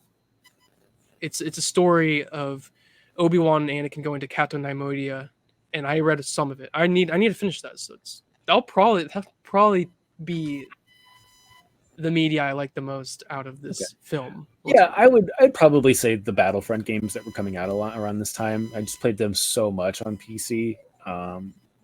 And yeah, they were just so much fun, and going to see like a lot of the prequel areas, and then playing as the clones, and then playing as like the battle droids, I thought was always really cool. So yeah. But yeah, what's like I feel like there's a lot to learn from Revenge of the Sith, but what's the So one much. thing? The one thing I'll make this very specific. It's how Anakin had, true, like his feelings were his own. His nightmares were his own. His worries and sufferings were his own. They were real for his experience. This is the thing about life. No matter how tormented someone is, their thoughts and feelings and assumptions are going to shape what they do if they can't see clearly. And just learning the importance of just really staying on top of yourself. Yeah. And I think this like I said about the Mustafar scenes, the crescendo of the prequels. I think that is also I mean, Obi-Wan having to, do what he did to Anakin and burn down there is the visual representation of Anakin's worry, suffering, and obsession, and love for Padme gone bad, gone sour. And it's just like it sort of has to do with what you said about, I think, that the your lesson from Attack of the Clones, which is you don't always know. This has more to do with your beliefs within yourself, because he believed Palpatine was his father figure, his role model. He believed the Republic was infallible, and his ideas about starting, totalitarian dictatorship were good. And it's because it's like he was so just. The lesson is stay on top of your thought processes and feelings the best you can. Yeah. And if people, just be aware, it's the best you can. I agree pretty much wholeheartedly. The only thing I think I could add is, if the dark side of the Force, in its own way is like manifested in real life. It is like your negative influences and all that are real. And it's like a lot of there's always been hot debate of like is Anakin's fall of the dark side his fault? And I would say yes, it is his fault, but he is not the only one to blame. At the end of the day, you're responsible for yourself. And I agree that Anakin is responsible for himself. But it is one of those things of, yes, Palpatine had a huge role in this. Qui-Gon not being there was a huge role in this. That's why it's a tragedy to me. Yeah, I agree. I fully agree that the fall of Anakin Skywalker is a tragedy. It is not here's how we got to the big bad Darth Vader. It is like, no, it is so complex. Hello, Sith in Training. Thank you for hopping in the chat. But yes, I agree. It's a tragedy. I think Anakin's a great complex character, but yeah, I mean, let's look at this as a whole trilogy, episodes 1 through 3. How do you feel about it as a whole trilogy, like in the entirety of the saga?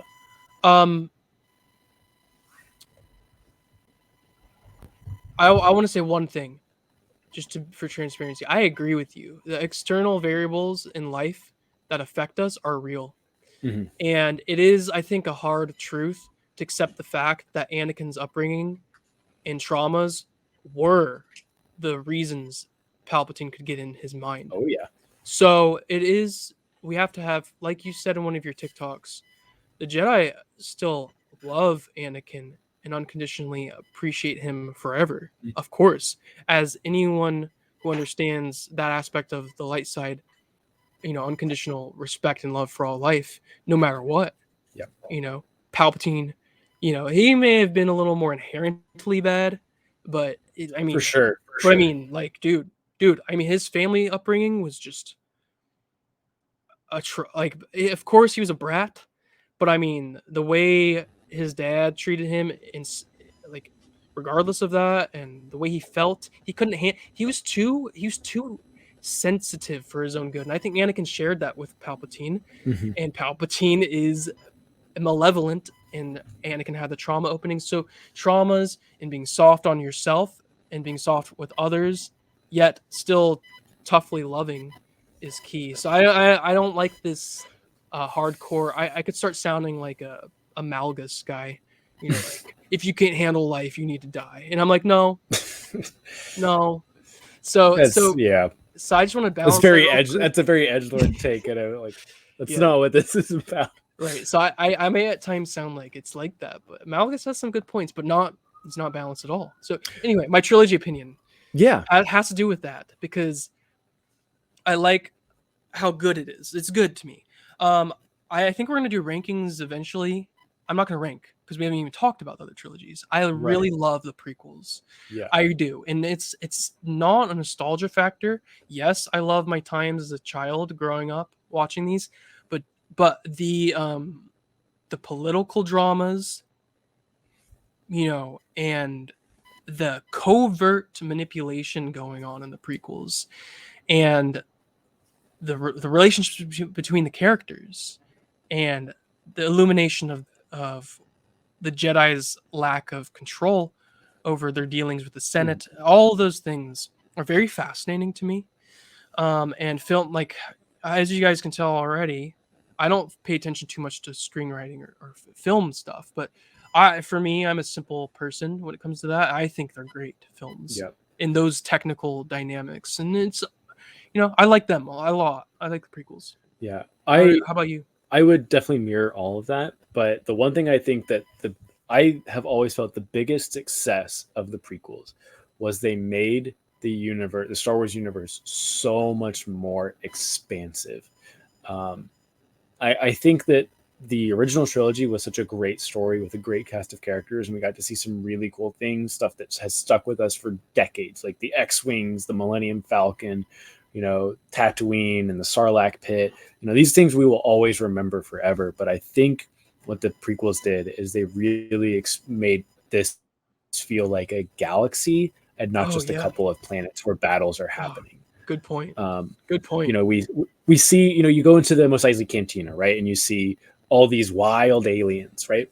But then you go back in time, you go to Camino, and you see these the Kaminoans are these just bizarre looking things, and it's not just an alien sitting at a bar. This is a alien species that has mastered the art of cloning. Yeah. And they're they live on a water planet. They look very aquatic. They're very fish-like. So I think the world building and expansiveness of the prequels is its biggest strong suit. I think there's lots of flaws with the prequels for sure. There's lots of flaws with all of the trilogies. But yeah, I think what they did, and I think that's why it's getting so popular with kids these days, is that they are so used to stuff like the MCU and Lord of the Rings and Harry Potter, where it is all world building. And that's what the prequels do best. It's what George Lucas really does best, is build the world, and he had full control to build that world. And I think that's where the prequels really, really took off. Fantastic point. I think that gets overlooked way too often. I think if anything, the prequels was like the kindling flame that sort of sparked deeper imagination to what Star Wars could be in general. Mm-hmm. Even though there was already expanding universe stuff that did a lot of cool stuff too, but in terms of like to the public eye that maybe don't have time to read the books and stuff. Yeah, good point. I love that. Okay, so let's move on to the two movies that take place pretty much back to each other, and it's the standalone movie. So we have Solo and Rogue One. So let's start. Solo takes place before Rogue One. This is the origin story of Han Solo. This is where Han Solo meets Chewbacca. It's where he meets Lando Calrissian. We find out that he has an ex-girlfriend that is not Leia Organa. And kind of how he has always been, in trouble with the law. This is not a new thing. So yeah, this is I think a really interesting way to look at a fan favorite character.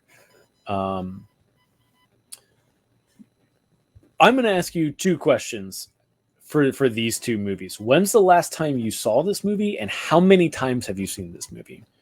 Yes. Solo I've seen, I think, the least. I've seen Solo.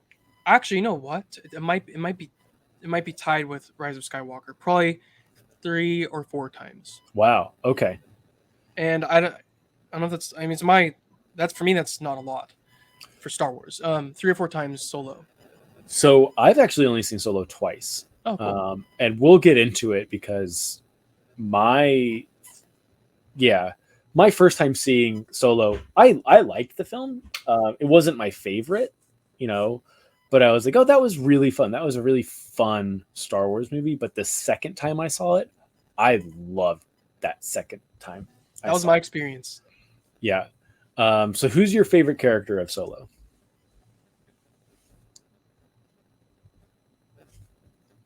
I think Kira. Okay. Kira. I think it's spelled with a Kira. Q apostrophe IRA. However, you know. Yeah. And because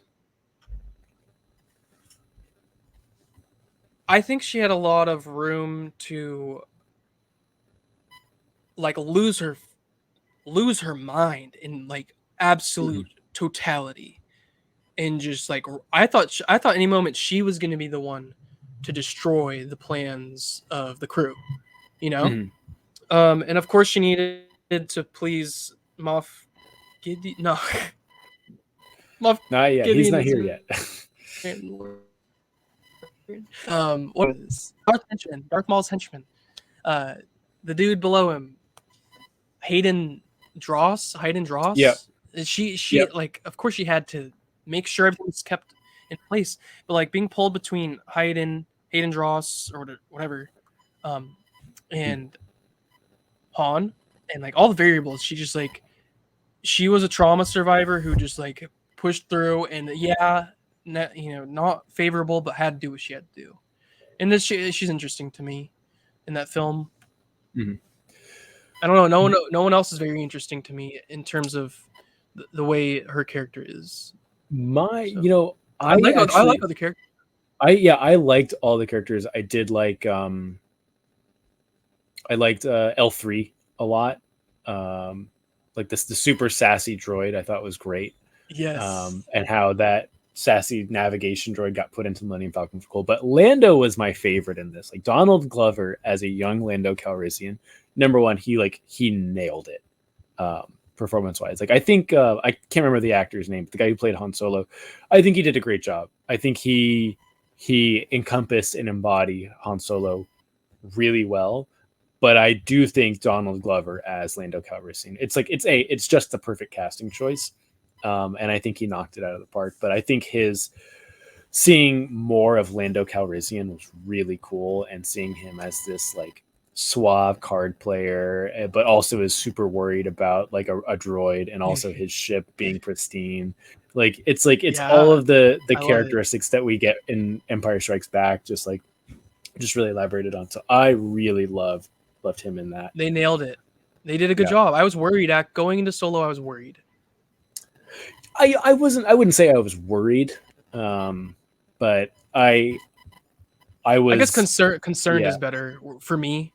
I wasn't like emotionally invested, but I was like, this could be bad. I didn't know where they were going to take it. I'll assume we'll get Chewbacca, we'll get Lando and stuff like that. But where they took it, I think, is really good. Especially, I think the ending of that movie is really good.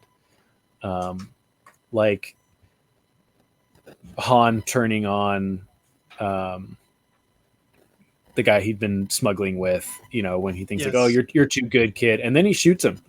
And he's like, yeah, not good enough. I think it sets the stage for Han Solo as this guy. He's at the core he's a good person, but he's also someone you don't want to mess with. Yep. And so I like that a lot. What's your favorite? There's not a ton of vehicles in this movie, but what's your favorite? I'm gonna be simple and go with my gut reaction again. The speeder bikes of the like predecessor rebel cell that was actually promoted as the antagonists the whole way through until then. Yeah. They're the leader, the chick with the red curly hair when she has her helmet on in the beginning. Those bikes they ride. They're cool. They're air bikes. They're like ground speeders, but they fly. Those were cool. I will be even more basic and say the Millennium Falcon, nice. But with the completed frame. And what I think is so cool about having that on the Millennium Falcon and then watching it get torn off is, I think what that does is, because when we watch the originals, you're like, oh, the Millennium Falcon's a cool ship. right? Who cares? Like, I'd love to fly the Millennium Falcon. You do realize that Han's version of the Corellian YT 3100 or 1300, whatever it is basically like a Ford F-150 with its front bumper missing. Because like it's like that's not a complete starship. So it's like you like, oh yeah, I got the fastest ship in the galaxy. You got, oh, I got the fastest car here, and then you show up and it's like a pickup truck that's falling apart. You're just like, what? This is no, not this hunk of junk. I love that. So you get context as why people are calling it a hunk of junk throughout the saga. Yeah, that's good. So I think that's like the coolest thing. That's some good insight. I like that. I didn't even pick up on that detail. What's your favorite place you go? Because we go a lot of places in this movie. Yeah, I'm having to recall. So I think St. Corellia was my favorite. Same. Because it's talked about in the original trilogy a lot. It's talked about, and I don't think we go there in KOTOR. We go to Nar Shaddaa. We don't go to Corellia. It's mentioned. Right? Corellia is mentioned in pretty much every media of Star Wars, and it's wild that this is the first time we see Corellia. It's sort of fitting too, because Han, I think they even talked about him being from Corellia in the original trilogy, and so it's actually like the perfect time to introduce it visually. Corellia, it's not. I mean, like I would not really want to go there, but it was awesome. Sure. And this opening scene, actually, I have to give them. This movie is actually this is right up there with Rise of Skywalker for what I'm looking forward to seeing most next, because like, I mean, this movie was done really well when I really recall and contemplate about it, and the opening scene is just very fantastic. Like, is Star Wars or not, the way Han and Kira were ripped apart by the Empire, is very good, and the way they set up their like homeless kid life, teen life, the young adult life, whatever. It's like really great. It's really fantastic. It's Corellia. I would agree. Corellia, just seeing Corellia was just awesome. It was just one of those things like you've wanted it for so long, and you finally get it, and they delivered it. Like Corellia is this very industrial city, like that I always imagined it would be. So yeah, I love Corellia. Seeing that. Is that your favorite scene, or is there another scene that you really like? I'm gonna be so basic. You chose Millennium Falcon. The reveal, Darth Maul reveal, 2 seconds. I think realizing the gang squad they were up against, the thugs they were up against. What is it called? The Crimson Dawn, or Crimson Dawn. Thank you. Like realizing that Maul and knowing how ruthless he is from my watching Clone Wars, is cool. It clicked, like the totality of Hayden Dross's, how little he was. He's nothing, and he's already like micromanaging all these people. Yeah, and so like it showed this like disgusting hierarchy of like really what Han and the gang were up against the whole way through. And it's not, I mean, like, it was cool to be like, oh wow, Maul's running this, and feel the weight of it. So it's like, but I mean, there's so many good scenes. That's just that's my point right now. So what about you? The Kessel Run. Oh yeah, the Kessel Run was just so cool. That's like all I can really say is that's just cool. Like watching that in the theaters, and like the big like maw monster that is like getting sucked into the black hole. I'm like, this is awesome. I'm just having a great time. It reminds me of what I read on Wikipedia about the outer unknown regions. How there's like just like massive weird gravity wells and black holes and stuff. That's just a random thought, but like that type of in deep space, just like dread in the midst of Han just being like, I got this. I always say Han is actually secretly a Force user, and he just doesn't acknowledge that himself. He doesn't even know it yet. Yeah.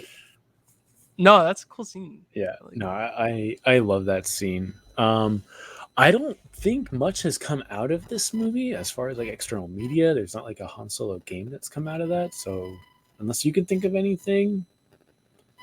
I mean, I'm sure some of the action figures were cool, Yeah, but I'm sure. I don't get those. Yeah. So yeah, I don't either. I don't know anything. I didn't experience anything myself with this. Now, this movie felt like it was more of a heist action movie, and I feel like there's not a lot of introspection. Was there anything like that you took away from it, like a lesson from Solo? Um, personally, no. I'd agree. It is a fun ride, and that's kind of how I feel about my second walkthrough or watch through of the movie. Is it's like the first one is it's like, okay, how are we going to meet Chewie? How are we going to meet Lando?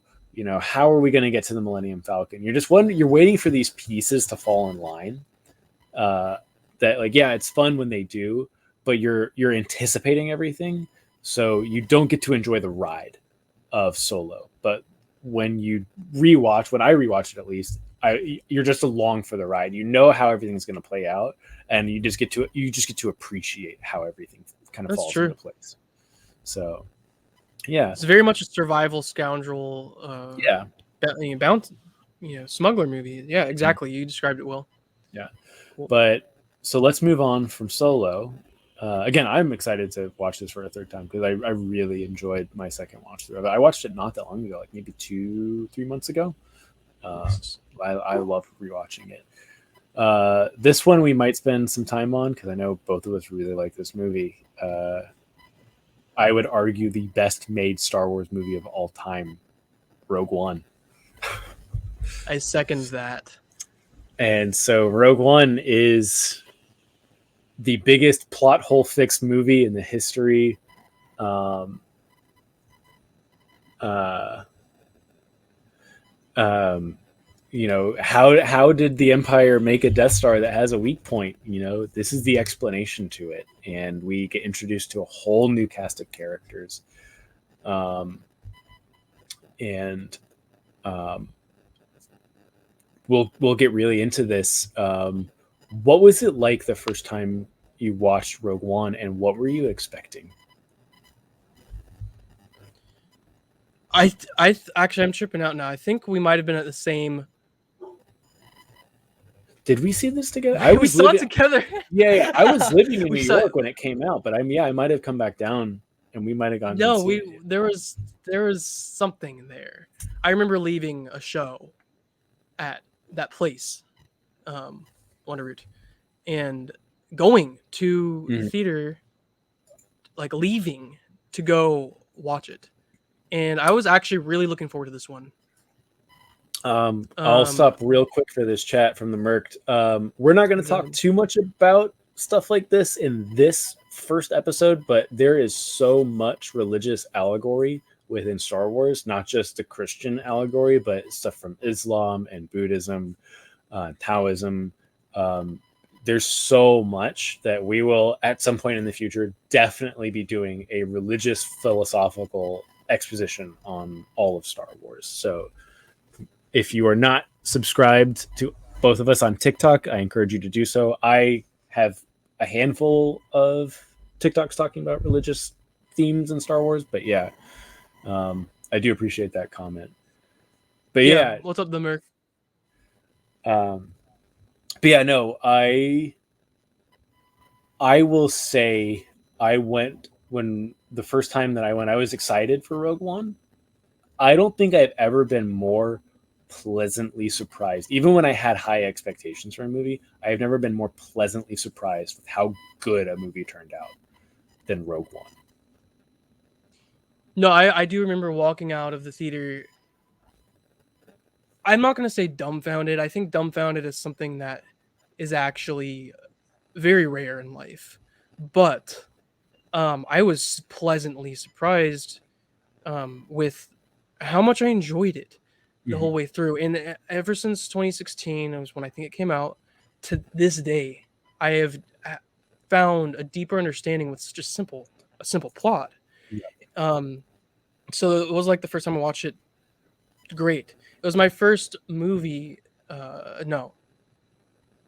Force Awakens as an adult. Yeah. This is the second. So I mean, is just fantastic. It's great. Yeah. At the time, I was a little more concerned with the Disney stuff, Mhm. way more critical. You know, so I was I a think little everyone more. everyone was a little skeptical. You know, it's a new company is holding on to it. You know, it's not 20th Century Fox. It's not like the original Lucasfilm. So yeah, I think I remember even myself. I was like, oh, you know, I'll see where it goes. But you know, it's Disney. It's the Mickey Mouse company. They made Toy Story. What do they know about Star Wars? Um, um, but yeah, no, Rogue One. Um, it blew me away. You know, and I have watched Rogue One probably more times than any of the new Disney movies. Like I love the sequels, but I've watched Rogue One more than any of them Yeah, me too. because it's so good. But yeah, let's jump into it. Who's your favorite person in Rogue One? This gut reaction. I think Galen for just Okay. hanging on Mhm. to his loss and like having the mental capacity to rig the Death Star. You know, Yep. not just like say I'm done. I'm gonna, you know, I don't think this character could do this, but like give up entire on his life, or just go along with the plan and just make the Death Star as they wanted. He lost everything, got kidnapped by a squad of death troopers, you know, and Krennic, and still had the ability, which actually, in my opinion, that gave him the willpower to succeed in rigging the Death Star. Galen is awesome, and influence Bodhi to make it right. Mhm. You know, risk your job, risk your life if you want to do the right thing. Go Mhm. for it, Bodhi. Do it. And Bodhi goes all the way to Jeddah. So Galen, Yep. I would say, and this is like a pretty like hard Jin or so. Um, she quickly became one of my favorite characters of Star Wars. Um, I think what she represents, I think what she did in despite of who she was, type deal. Having to accept that your father developed the Death Star, the thing that was going to kill billions of planets or kill billions of people, um, and coming to terms and then realizing um, what he was actually doing and how important he was to the rebellion after all. And just like when we think about like, oh, Luke Skywalker's brave or Han Solo was brave for coming back, after the Death Star run, and Luke Skywalker was brave for facing his father, and I'm just like, Jyn Erso had no stake in this. She's not from some mystical bloodline. She is not a commanding officer of the rebellion. She wasn't anyone high up in the Empire. She was a person who was the daughter of an imperial scientist. And mm, like she is as insignificant as you could possibly think in the Star Wars universe. And she gave everything in spite of all of that. And I think that makes her the bravest and like strongest character of Star Wars. Because you have Rey, she's incredibly powerful in the Force. She's Palpatine's granddaughter. She's essentially adopted by Luke and Leia. Like there's a sense of importance to that character. All those characters have like some sense of importance where she's just a person that does an amazing yeah, thing. So I love Jenner so that much. I love everything you said about her because I think she drives home the whole. I'll get into that in the lesson you learned. But yeah, that's awesome. Jin and Galen to me are like, for honestly, so Mhm, so close. mhm. And there's something I see like behind, like that's not on camera.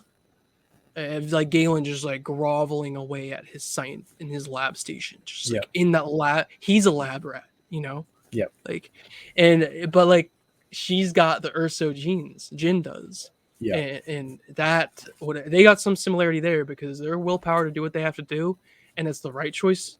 yep, It's the optimal choice. It's the purely evolutionary choice the whole way through is like really dope. yep.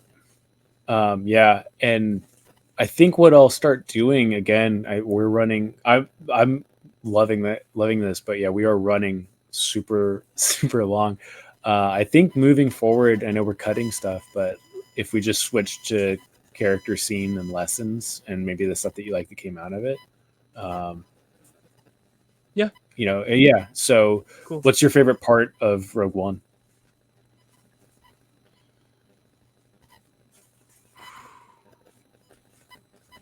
When it's like really, I'm gonna have to say it's not even much dialogue, but it is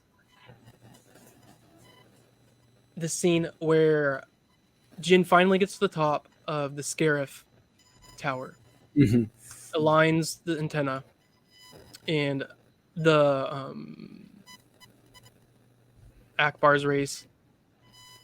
Yeah, those dudes start downloading the plans, Death Star plans, and what transpires with Cassian shooting Krennic.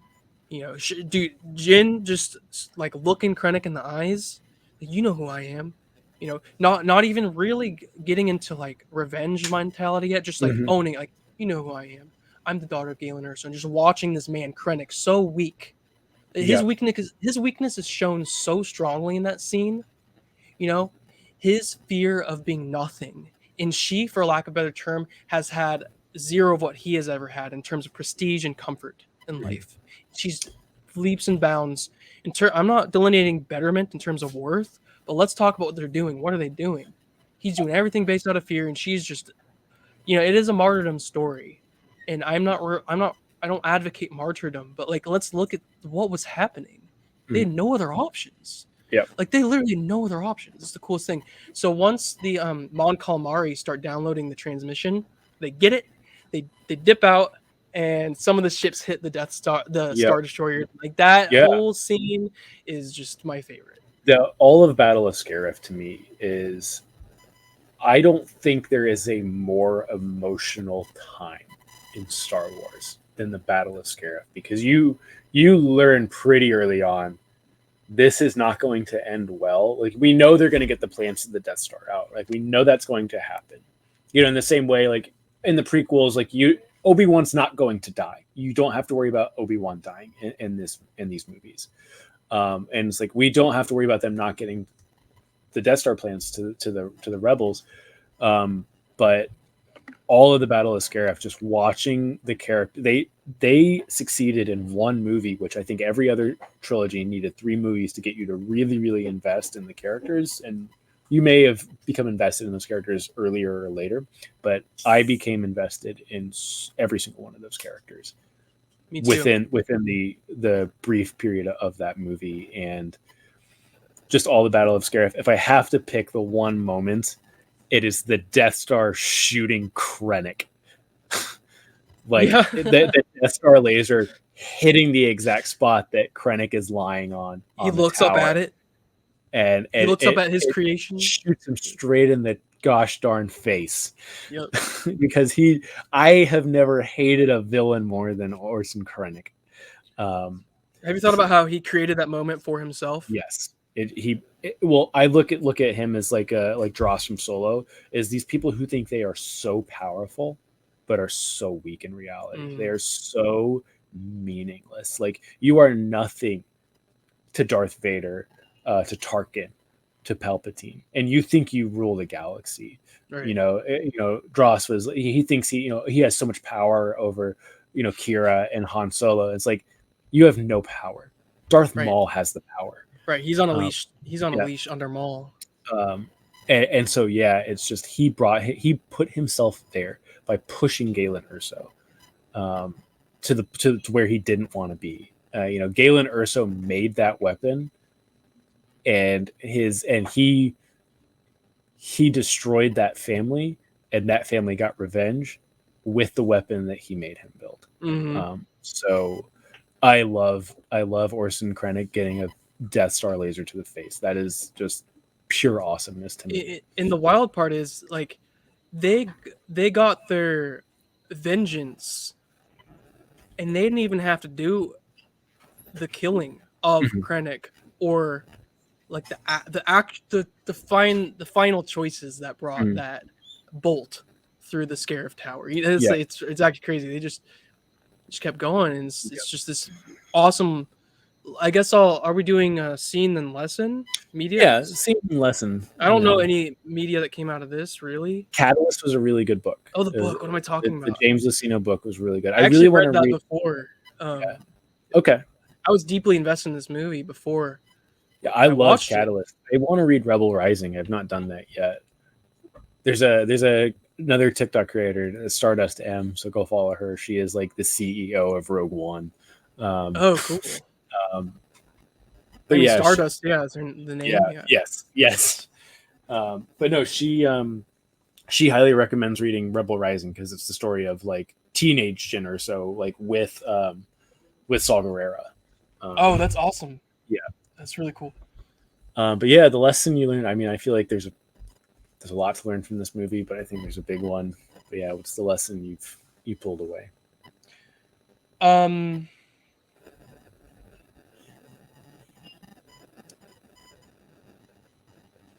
I guess it's twofold, but healthy optimism.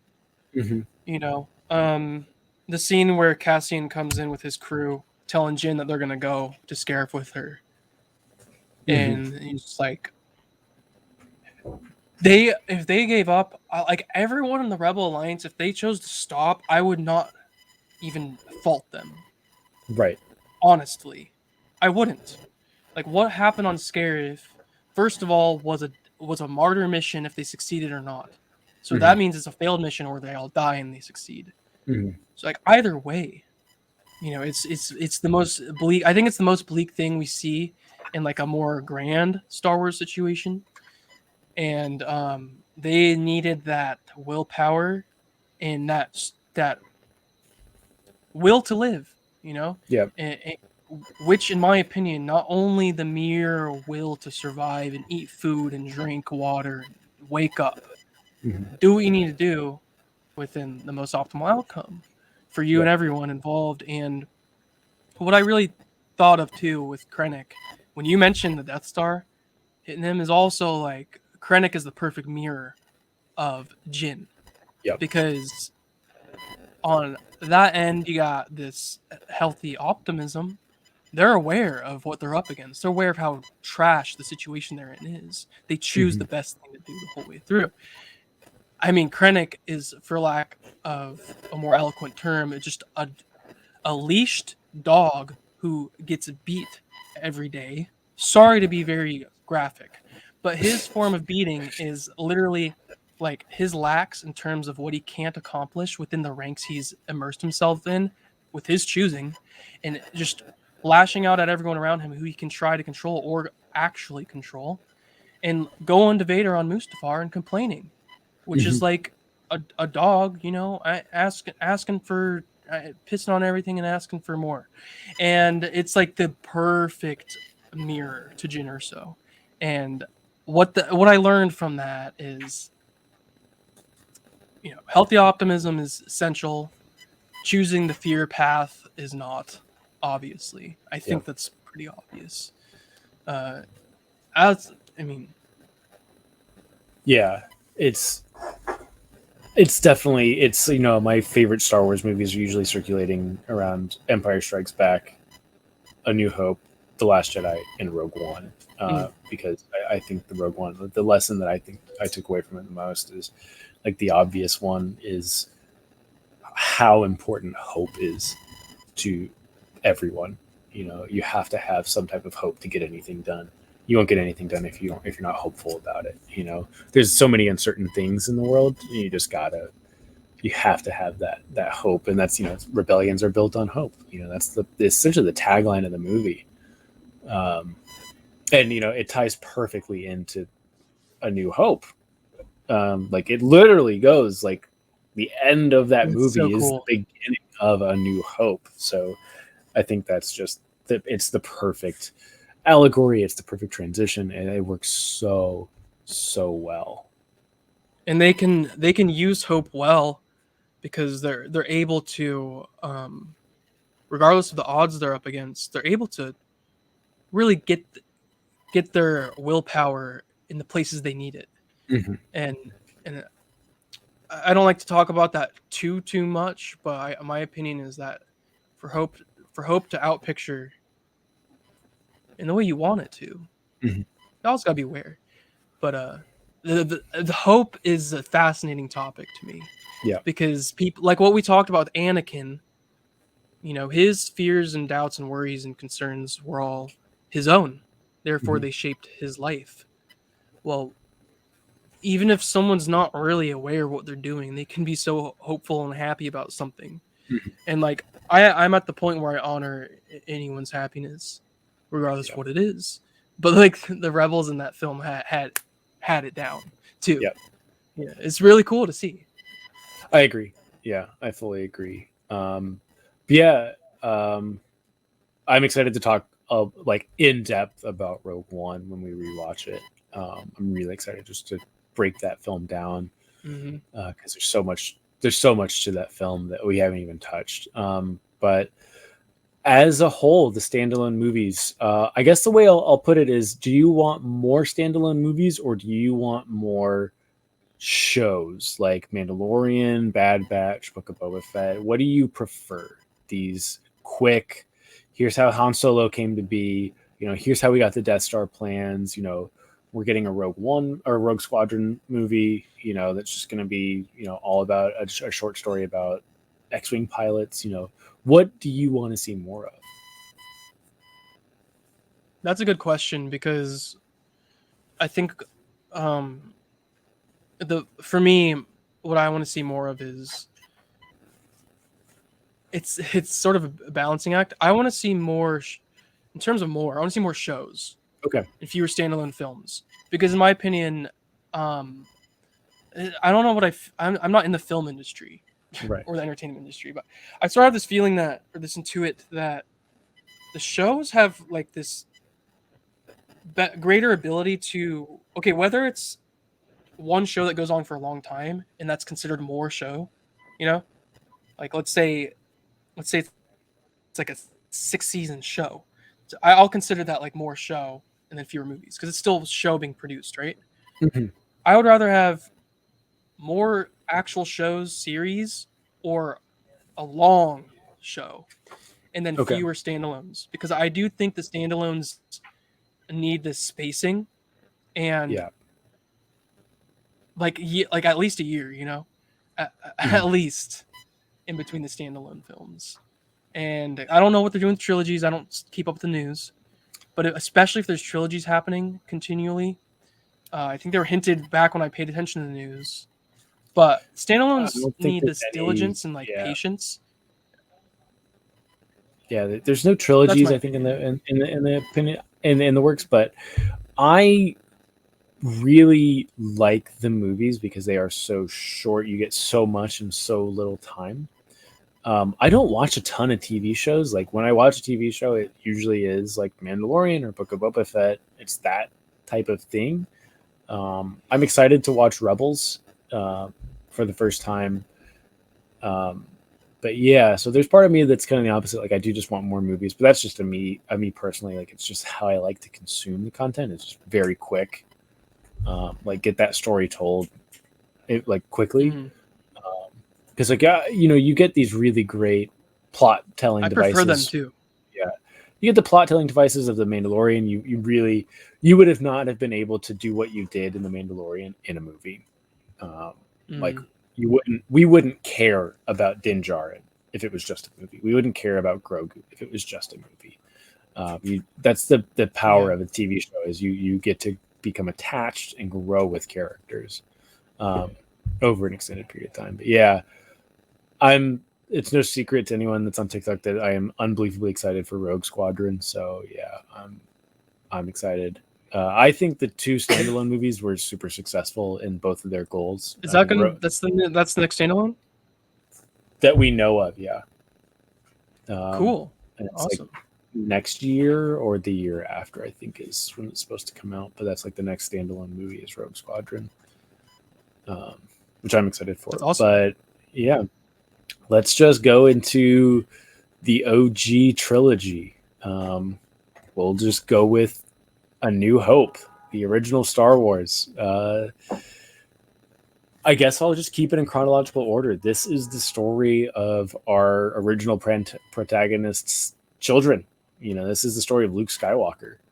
Um, this is the story of Luke Skywalker getting his call to action from Obi-Wan Kenobi to take down the Empire. And this is where we see pretty much all of Star Wars kick off, so this is probably the most important one. So when did you kind of brought it up when you first got into it? So I'll just say, when's the last time you watched A New Hope, and have you watched the original New Hope recently, or have you just watched like the special edition on Disney Plus? I never watched the original actually. No, actually I have with you. Mhm. But that's the only time. Yeah. And everything else I've seen was firstly the remasters, Special whatever. edition, yeah. Special edition, yeah, on DVDs. Mhm. And the first time I saw it was actually, my ordering was weird because I watched it after I watched the prequels, Mhm. Empire Strikes Back, and after Return of the Jedi. So I was actually in high school when I saw this. Oh wow. It's Okay. super weird. Super Yeah. weird. So it like, to- I was like, oh, cool. Like, this is like why did I wait this long to see it? And it was very awesome because, seeing Luke, I mean, it's just, I think it was cool for me this way because the conversation between Obi-Wan and Luke, the initial conversation, here's your father's lightsaber, all that, was fought really with him in the wild. Clone Wars, stuff like that. Yeah. Yeah, it was really wild. It was awesome. It's, I don't know, it just sort of meshed Mhm. prequels and Empire in the way that I should have done before. So Yeah. Yeah, I mean, I remember watching this, again as a kid, like we talked about, but yeah, it's a super important film to me, just because it's the start of it all for me. Kind of backtracking is, I've heard a lot of people saying that if you want to get someone into Star Wars, a lot of people say you start with A New Hope, or some people are now saying you start with A Phantom Menace, and you watch it chronologically. There is a whole new school of thought of, if someone is super new to Star Wars, like they don't know anything, like they couldn't identify R2D2 if their life depended on it. People are saying the first movie to show them is Rogue One. Because it's standalone, it's totally enclosed, and you can kind of go in two directions. Do you want to see what happens next, or do you want to see how we got here? Oh, cool. That's cool. So yeah, which it used to be A New Hope, was that, this is where we start, or we can go chronologically. This is the start. This is the movie from the 70s. This is where it all started, but we can go back in time if you want. So yeah, but who's your favorite character of the original movie? We have like a very iconic cast, to say the least. Yeah. I love Leia in this one. I do. would agree. Leia is my favorite. It's almost just a fun stance entirely. Mhm. It's not even like she does anything grand or cool. Like, I really don't even think that way. It might seem like I think that way all the time, but she's just fun. She's got that spunk. She's got that, you can tell she's a Senate member and fed up.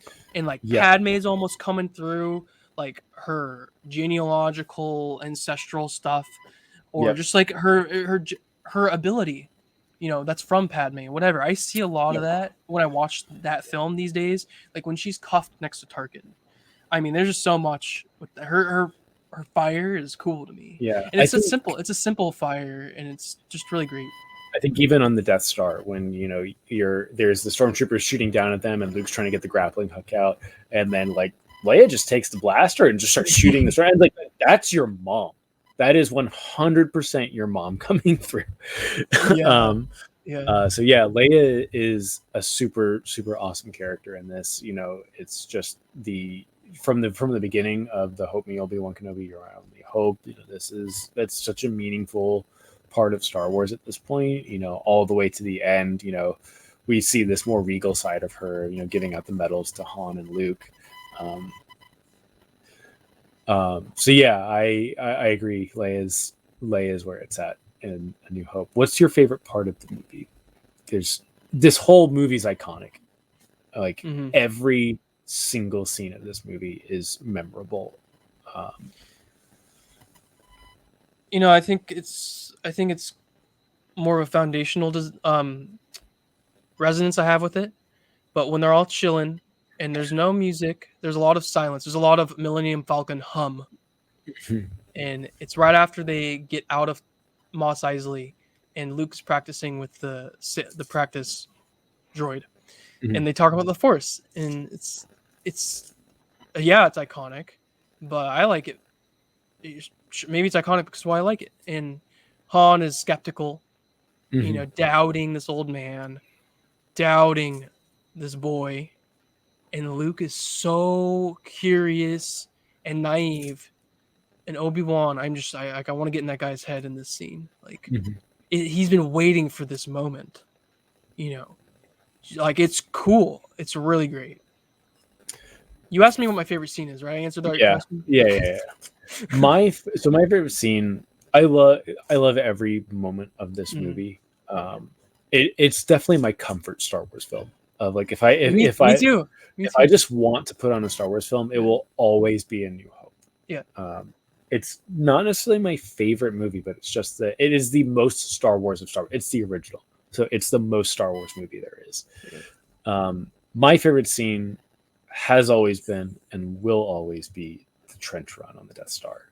Uh, Ooh, yeah. it is, you do have this like very intense action scene, just like the initial approach of like the X-wings and the Y-wings coming across the planet, heading to the Death Star, and you're like, this is like six ships getting ready to try and take out a space station the size of the moon, and you realize like this is how desperate the rebellion is. Mm-hmm. Is there's six, there's like maybe a dozen at best people in single fighter starships that are going to try and take this whole thing down because they got the plans to it, and that's what they're going to try for. And I think you do get this, you get a little bit of everything. You get the action, you get the intensity, and then you also, when Luke is the only one left and Wedge is pulled out, Obi-Wan comes through, he force Skypes Luke from beyond and is like, use the Force. Like, you don't need your targeting computer. You don't need to rely on these things. You can do this yourself. And he does it. He takes out the Death Star, and I think that whole scene encompasses everything that is Star Wars. The action, the ships, the characters, and the Force. All get taken care of in that one scene, and it's just the coolest thing. You're just flying at a super high speed through this teeny tiny trench Mm-hmm. on a giant space station. It's just the coolest thing to me. Yeah. I'll say two things in response to that. It is the coolest, and it's showing this like, um, you know, yourself and the Force precedes, these tools that we often rely upon, and I mean, he's getting this communication with Obi-Wan's Force Ghost, like interdimensional, Mhm. whatever it is that's going on. His Force Ghost is not there right next to him. It's like thought, Mhm. and Luke just does it, and it's really great. And I will also say it still looks good. Oh, it's a beautiful You know, movie. Like it's cool. It's those specifically, X-wings look awesome. yeah. Yeah, no, it's just I love that. What's the thing that you took away the most from A New Hope? Um, I agree. It's my comfort film, and in a sense, that is because it's this innocent adventure flick.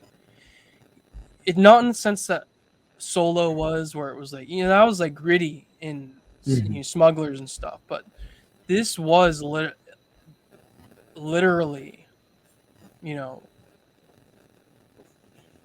this. I mean, I actually watched the documentary not so long ago. Mhm. It's on Disney Plus, I think. Okay, I'll find it and send it to you. And it's all these people in Hollywood and people in the industry were calling what it was like in 1977 when Star Wars came out, and people who were involved in the film and everything. And there's this thing that I've always felt before I watched that they were talking about. It's just like it was during Vietnam during that time, Yep. and it gave everyone this a new hope, so to speak. But I think like a huge aspect of that new hope is curiosity and adventure.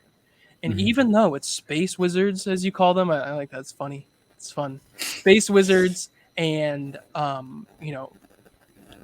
all this fantasy. There, no matter who's watching, if they're aware of it or not, I do think everyone who watches this film and is open to it, it rejuvenates on some level. Yep. And what I get out of that is this. When Rogue One gives me this like diligent, like reminder, will to live, and responsibility of my choices and actions. A New Hope gives the right after it, right? It's like fun inspiration for life. Yep. That's what I get out of A New Hope.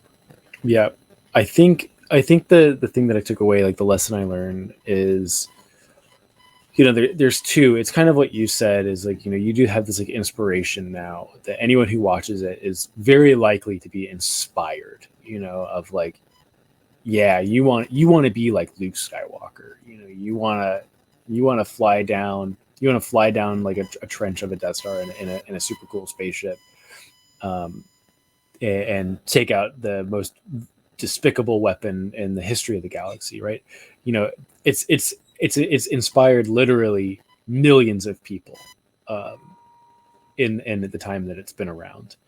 But the one thing that I think is more grounded as kind of an entire saga or an entire franchise is this is where it all came from, and this is this very imaginative, very creative. We're not worried about there's explosions going off in space and like Obi-Wan cuts off a guy's hand in a cantina and there's blood all over the floor, and then Obi-Wan gets cut in half but disappears into a pile of rags, and there's this big ominous figure that speaks through a respirator and breathes really heavy. Then we don't have the explanations for this movie, but we're still enchanted by it. And it's just something that I think has been lost over the years, and it was lost in the prequels. It's been lost again with the sequels of just like the sense of wonder and imagination is gone. And for me, A New Hope has always reminded me, like every time I watch it, of like, none of this makes sense and it's okay. It doesn't need to.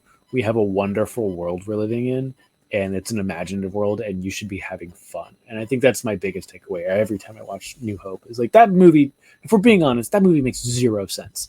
But it's still great. It just enchants everyone. I think not everyone, but most people who watch it. And that's like the biggest takeaway I've always had with the original Star Wars. Right on. I love that. Yeah. But yeah, let's keep trucking. We got Episode 5, The Empire Strikes Back. If you are boring like me, this is your favorite one. This is good reason to that. Yeah. This is the continuation. This is the Luke Skywalker has learned to become a Jedi, and he is going to seek out to become an even better Jedi. And he is trying to decide, does he fulfill this potential destiny, or does he fight with his friends to keep trying to take down the Empire? Because the Empire is mad that they lost the Death Star, and they are in full force trying to take down the rebellion, as we see in the opening of the movie with the Battle of Hoth. They are not playing games anymore. And yeah, so let's jump into it. Like, who's your favorite person in Empire Strikes Back? I'm going to say Yoda on this one. Mhm. And I don't need to get into Force dynamics. And I don't really care about disagreements too much these days, because it's just, generative fun in the first place, which is very serious to me. But Yoda, all the Dagobah scenes, his clear lack of frequent like intelligent humanoid relationships when he's like stealing Luke's dinner is fun, and his switches between senile comedy and then like you know diligence. Like we're in the temple, Luke. We're gonna learn. You know, Yep. it's I love that aspect of Yoda. Yep. I agree. Yoda is my favorite character of Empire Strikes Back. He really, really makes you he makes you realize what the Force is to a better extent. He also, it's such a good idea of like the best Jedi Master we have is Obi-Wan Kenobi, right? And he's this old man. He's an old monk, basically. It makes sense, that this great Jedi warrior. He's the old samurai, right? And then the guy who's better than Obi-Wan Kenobi is a little frog man. And like that, it's just managing those expectations of like, this is a very different world than what we live in. But yeah, my favorite character is Yoda. But the one thing about Empire Strikes Back is this is the introduction to some of the most famous characters of Star Wars. We get Yoda in this movie. We get Boba Fett. We get Lando and Lobot. We get all of the bounty hunters. This is a movie that kicked off the expanded universe, essentially. That all of these, like, Darth Vader goes up to this super cool looking dude with a T-shaped visor. He basically looks like a medieval knight with a giant rifle and a jetpack. And he's like, no disintegrations. You're like, what do you mean no disintegrations? What does this dude do? And then, you have IG-88, he's just he's like almost a scary looking, like menacing version of C-3PO. So yeah, like this movie's cast, even though a lot of the characters are either totally silent or just, don't really do anything at all. It's just very, very cool cast of characters that just spawned everything. I know you kind of said Dagobah scenes, but is there any particular moment that is your favorite within Empire Strikes Back? I'm gonna have to honor Lucas here, and I think the structure that he did with the original trilogy, I feel like the median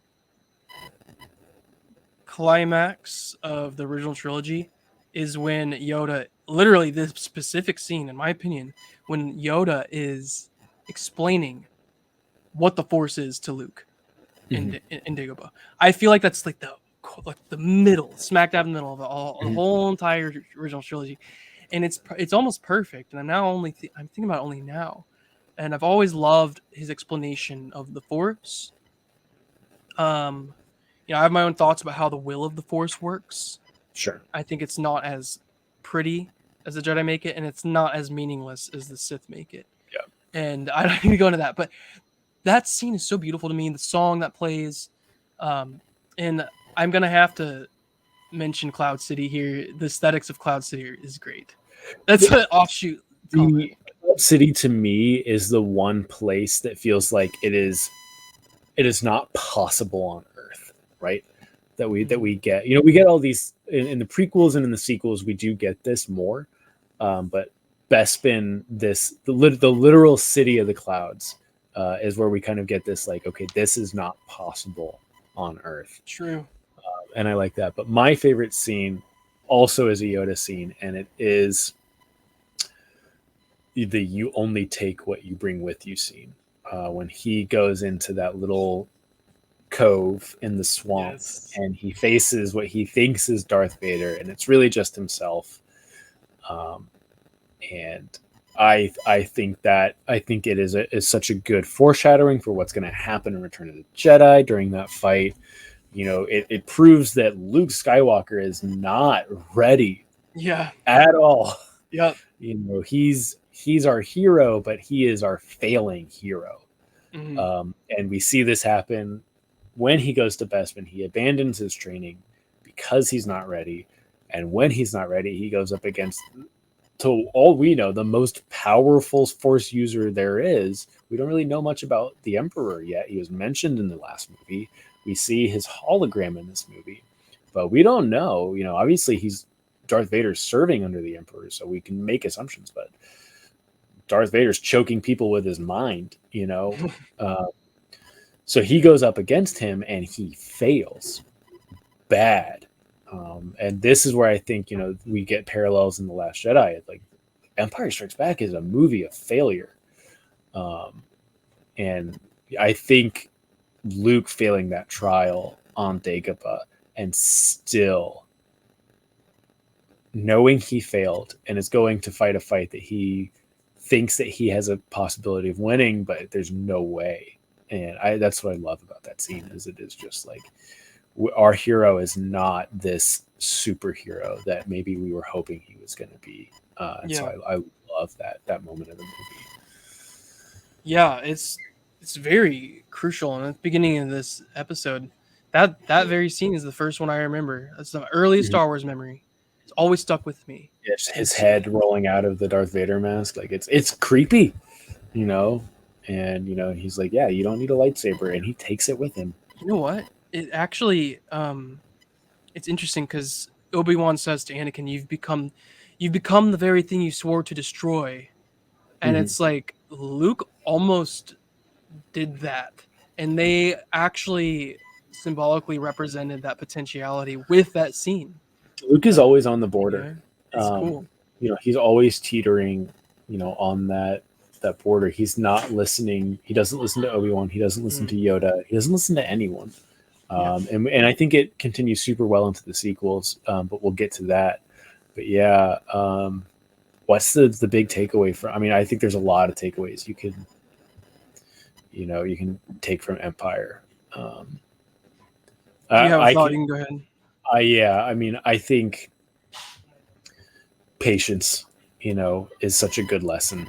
That when we see Luke fail his lesson in patience, he's telling Yoda, I'm ready, and Yoda's like, no, you are not. Like he's like, we have the context of the prequels now. I was like, I watched kids train from the time they were 4 years old until they were 18, and they didn't know diddly squat about the Force. And you think because you've been here for a week you're ready? And we see this with Luke. He's just overly ambitious, and he is so gung-ho, and he is everything a Jedi shouldn't be. And it's all because he just lacks the patience and the commitment. And it costs him. It costs him Han. It costs him his hand. It almost cost the rebellion. At the end of it. So yeah, like that's the big takeaway from Empire. I love that. And it's cool too because it's this transition where, most of the characters are far more wise in terms of practicality than Luke, and he's the very one who's training to be a Jedi. And it's that, like, I guess, practical street smart stuff that is interesting, that would really just anchor him and aid him in his patience. Yeah. And I agree. Patience is the takeaway. It's illustrated really beautifully, actually, and it's good. Patience is essential. I mean, I think everyone is whether you read books about psychology, lifestyle, you don't watch Star Wars, you don't do anything. You're in a cave your whole life. Yeah. You will learn about patience and its importance. Yeah. No matter who you are, Yeah, for sure. I love that movie. It will probably always be my favorite because I think where all of the scenes of A New Hope are so iconic, I think all of the scenes of Empire are so impactful. They all have such a great meaning, from the stuff on Hoth to the stuff on Dagobah to the stuff on Bespin. Like, it's all so important, and there's so many takeaways you can take from that movie. Like even in the asteroid chase, everything about that movie is so good. But let's move on to the last movie of the original trilogy. One that used to be my favorite is now not so much my favorite. It's Return of the Jedi. I think there's so much great stuff in this movie, and this is the conclusion. This is the conclusion of Luke Skywalker's story. This is him in the final attempt to take down the Empire and to take down his father, Darth Vader, or Anakin Skywalker. And we learn so many things. We learned that there is a more powerful Force user than Darth Vader. It's Emperor Palpatine. We learned that Luke and Leia are brother and sister, and this is now a familial conflict. It used to just be the poor boy from the desert planet, the rich girl from the beautiful planet, and then the evil president, basically, of the Empire. And then we realize this is actually just a family struggle, in a family that has fallen apart from years ago. But yeah, who's your favorite person of Return of the Jedi?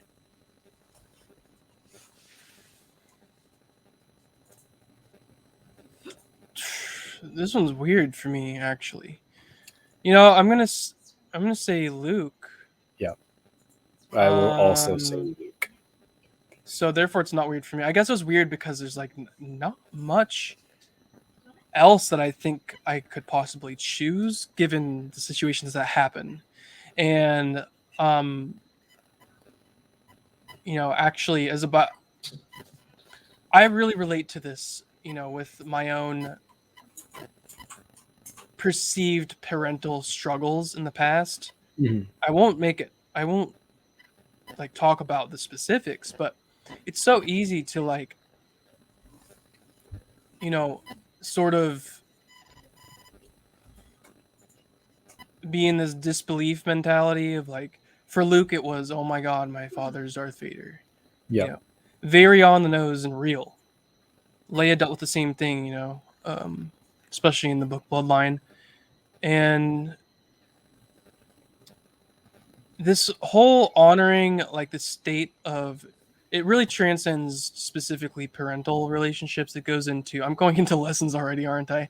Whatever. It's like it's really understanding the way you're perceiving something or somebody who in your eyes is fallen but still good, and then like being okay with that. Because I would love to know if there are comics where there's scenes during Return of the Jedi time period where Luke is like literally having split mind about what he's going to do with his dad and Leia. Because I mean, like, I understand why he chose to just run away in Last Jedi. I mean, Return of the Jedi, in my opinion, actually sets up the potential for internal conflict, like escalating so massively for Luke. And Luke, the way he handled it is great. I think you're right in that setup for the next trilogy, is because the last time we see Luke Skywalker is him at the fire of Darth Vader, and everyone is celebrating, having a great time, and he is just staring into the flames of his dead father. He is not suiting up in Jedi robes with like dual lightsabers, getting ready to kill the rest of the Empire off. Like, that is not the Luke Skywalker at the end of the Jedi. This is a person who is very much in deep thought of, where do I go from here? And so I think just how we see Luke in the end does set up the sequel trilogy, or at least his arc in the sequel trilogy, which we'll get to very well. But Luke is my favorite because, and I'll just jump into like the favorite scene as well, is just Luke, Vader, and the Emperor on the Death Star. All of it. All of it. Second, like Honoré mentioned, is Lando and Wedge flying into the Death Star to blow it up and just shoot it from the inside. That is awesome. That is just like the most awesome thing of the movie. But I did a TikTok on this of how I don't believe that Luke knows himself, knows his true identity and true being, but he knows he's close. And he knows his father. Like, he knows the true self of his father better than his father does at this point. And that's how the redemption arc starts with Anakin, is with Luke making that understanding. And that's, to me, like, that's why Luke is so great. There's things I actually do not like about Luke in this movie, like him force choking like Gamorreans that like essentially aren't really doing anything wrong to him. But we see the conflict within Luke that when he's like bashing down on Darth Vader, we see that is some rage. That's what Yoda has warned him about, and he's still giving into it. So yeah, I think Luke really, really becomes a very complex character in Return of the Jedi, and we see this carried on through the sequels. So yeah, that scene, and that's why he's my favorite character for sure. Good points. I do like. I think I would say the Death Star scenes are top for me too. Mm-hmm. But his return to Dagobah and Yoda passing on is very. It's not even very specifically impactful. I just feel it every time I watch it. It's like there's a very somber atmosphere to that scene. It's almost artistic in and of itself, and I appreciate it for that feeling alone. Of knowing what Yoda's been through, knowing what Luke has learned from Yoda, and probably honoring the ways he's foolishly ignored Yoda's heeds and warnings, and now he's like honoring that as he's trying to comprehend what he has to do, and saying goodbye to Yoda. Yeah, there are things I really love about that scene. There's things that once we get into like a full breakdown, there's things that I think I don't like about that scene. There's a lot I dislike about this movie, but yes, like the Luke moments of this movie, I think are the strongest. Anytime we lose focus of Luke, I think the film detracts a little bit. Outside of Jabba's palace, like Jabba's palace is perfect in this movie. Yeah. But once we get past Jabba's palace, once we get to Endor, anytime we lose focus of Luke, I think we really lose the movie. We'll talk about that once we get to the movie itself, like on a rewatch. But yeah, the lesson, I mean, you and I have talked about this, and I think the lesson of Return of the Jedi is to truly know yourself and who you are, and or at least who you want to be, and what are you going to do to get there. Nice. I think is the Well real takeaway of Return of the Jedi. I mean, it's almost in the name of like, this is the return of who Luke is supposed to be. This is who he really is a Jedi, and this is it coming back. Yeah. And I'm looking at it now, that is the takeaway for me too. And there's still this cool aspect of Luke still knowing what he wants to be, knowing what he has to do, knowing who he wants to be. And I think a part of his,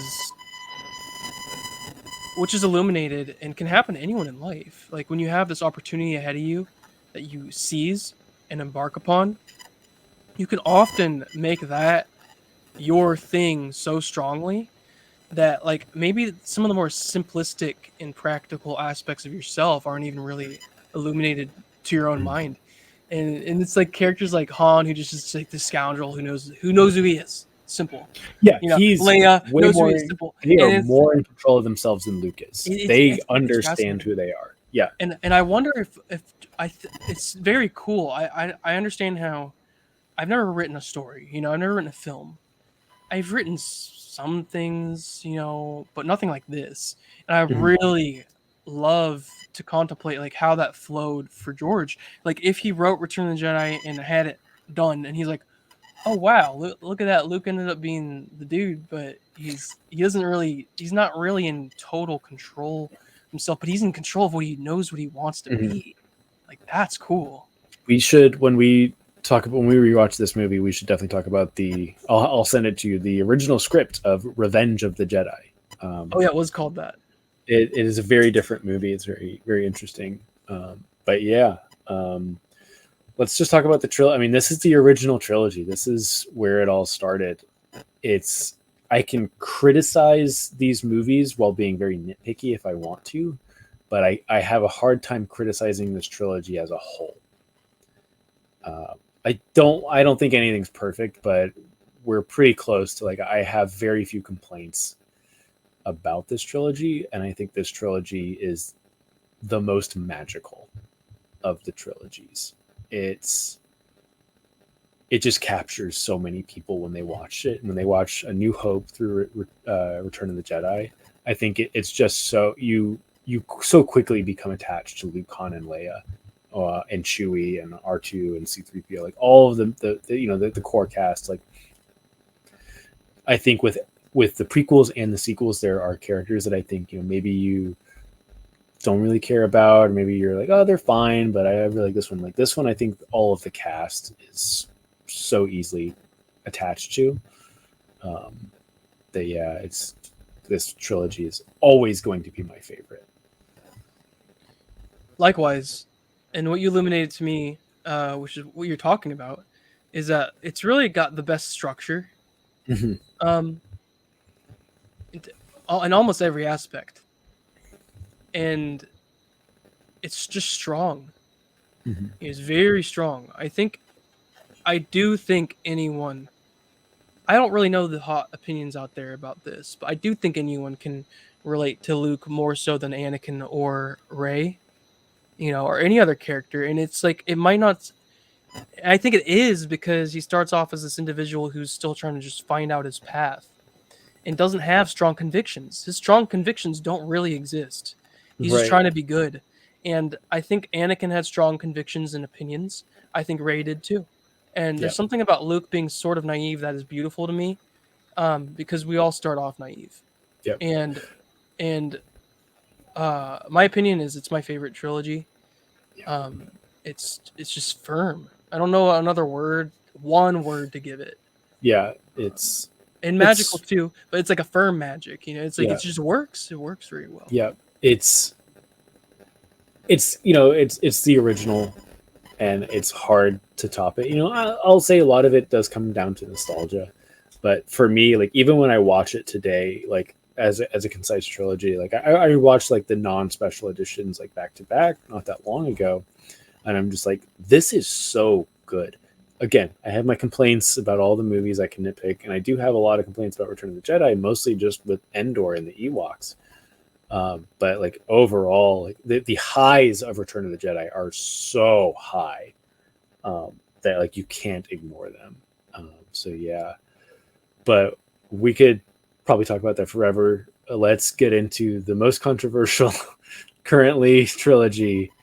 My second favorite trilogy, the sequel trilogy. We'll start with The Force Awakens, Episode 7, the story of Rey and where she comes from, and how a new threat known as the First Order, which is essentially just a new cell of the old empire, has risen. The New Republic is not doing so hot. And we are starting off on the desert planet of Jakku, which is very reminiscent of that of Tatooine. Let's just jump into this one. Who's your favorite character of this movie?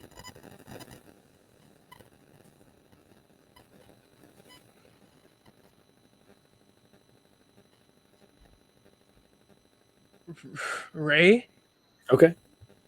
I think. Yes, Rey. Yeah. Okay. I like Rey a lot. Rey is my favorite. I will say this up front, just get it out of the way. Rey is my favorite character of the Skywalker saga. Nice. My favorite character of this film is Poe Dameron. The way we start the film off with Poe, and this, we immediately get this very close connection to BB-8. We are introduced to Kylo Ren with Poe. It's not a lightsaber battle. Poe Dameron is this naive X-wing pilot that shoots a lightsaber or shoots a blaster bolt at what, for all we know, is a Sith Lord, and Kylo Ren just stops the blaster bolt with the Force and then grabs Poe, and Poe like keeps his composure the whole time. He's like, oh, it's a little hard to hear you with the mask stuff. And when he comes in to save Han and Finn and his X-wing, and we see him do stuff in his X-wing that we've never seen before, it is just it's such a cool thing, and you're like, this is a character that like I hope nothing bad happens to this character in these next two movies, because I really enjoyed what he did. I think Ray is obviously the most interesting character of all, but like I think when I think back to Force Awakens, I look at it as like the movie where I kept hoping that Poe would show up again. I just wanted more of him the whole time. Well, you're making me think about how I don't want duplicate favorite characters. And honestly, when I think about the beginning of this film, Poe is a very strong character, and doesn't have prominence in the latter two for me. So I'm actually have to detract my stance. It's also Poe, actually, for me, because I'm not I don't. There's no rules, but I don't like dispersing like duplicate characters. Yeah. I'll kind of talk about like my favorite scene in this. But kind of like also I'll just say that what I think is so interesting is I think this has the strongest introduction to a Star Wars film, probably outside of A New Hope, with, them boarding the Tantive 5 or Tantive 4. And maybe I would put like right behind it Revenge of the Sith, like that really big space battle, how that opens. But I really think the way that they open with Poe Dameron and Force Awakens is so strong. Like it feels very Star Wars. Without Luke Skywalker, this is Star Wars. I will say they did a very good job. Yeah. With opening this trilogy with those events that happen, and Poe, even the Poe and Finn back and forths are very well done. Yeah. And it's solid. I think Rey is very underdeveloped for me to give her the Rey's interesting because I remember the lead up to the Force Awakens and the post Force Awakens of like that's all anyone's talking about, like who is Rey, and I thought that was one of the most fun things of like who is this character. There's a mystery that is not solved within Star Wars. Yeah, I think my favorite scene of the Force Awakens is literally just the X-wings coming down on Takodana after Maz's castle is destroyed. And like it's looking very grim for Finn and Han and Chewie, and we see the X-wings just skirting over the water. It's just one of those moments of like, that's we've got the Resistance, and the Resistance is showing us that it has what it takes to take down the First Order. It's just how are we going to get there? Because they don't mess around, and I think in the original trilogy, it's very evenly matched with the X-wings versus the TIE fighters. But I do feel in the Force Awakens, we do realize we have some very good pilots flying against not very good TIE pilots.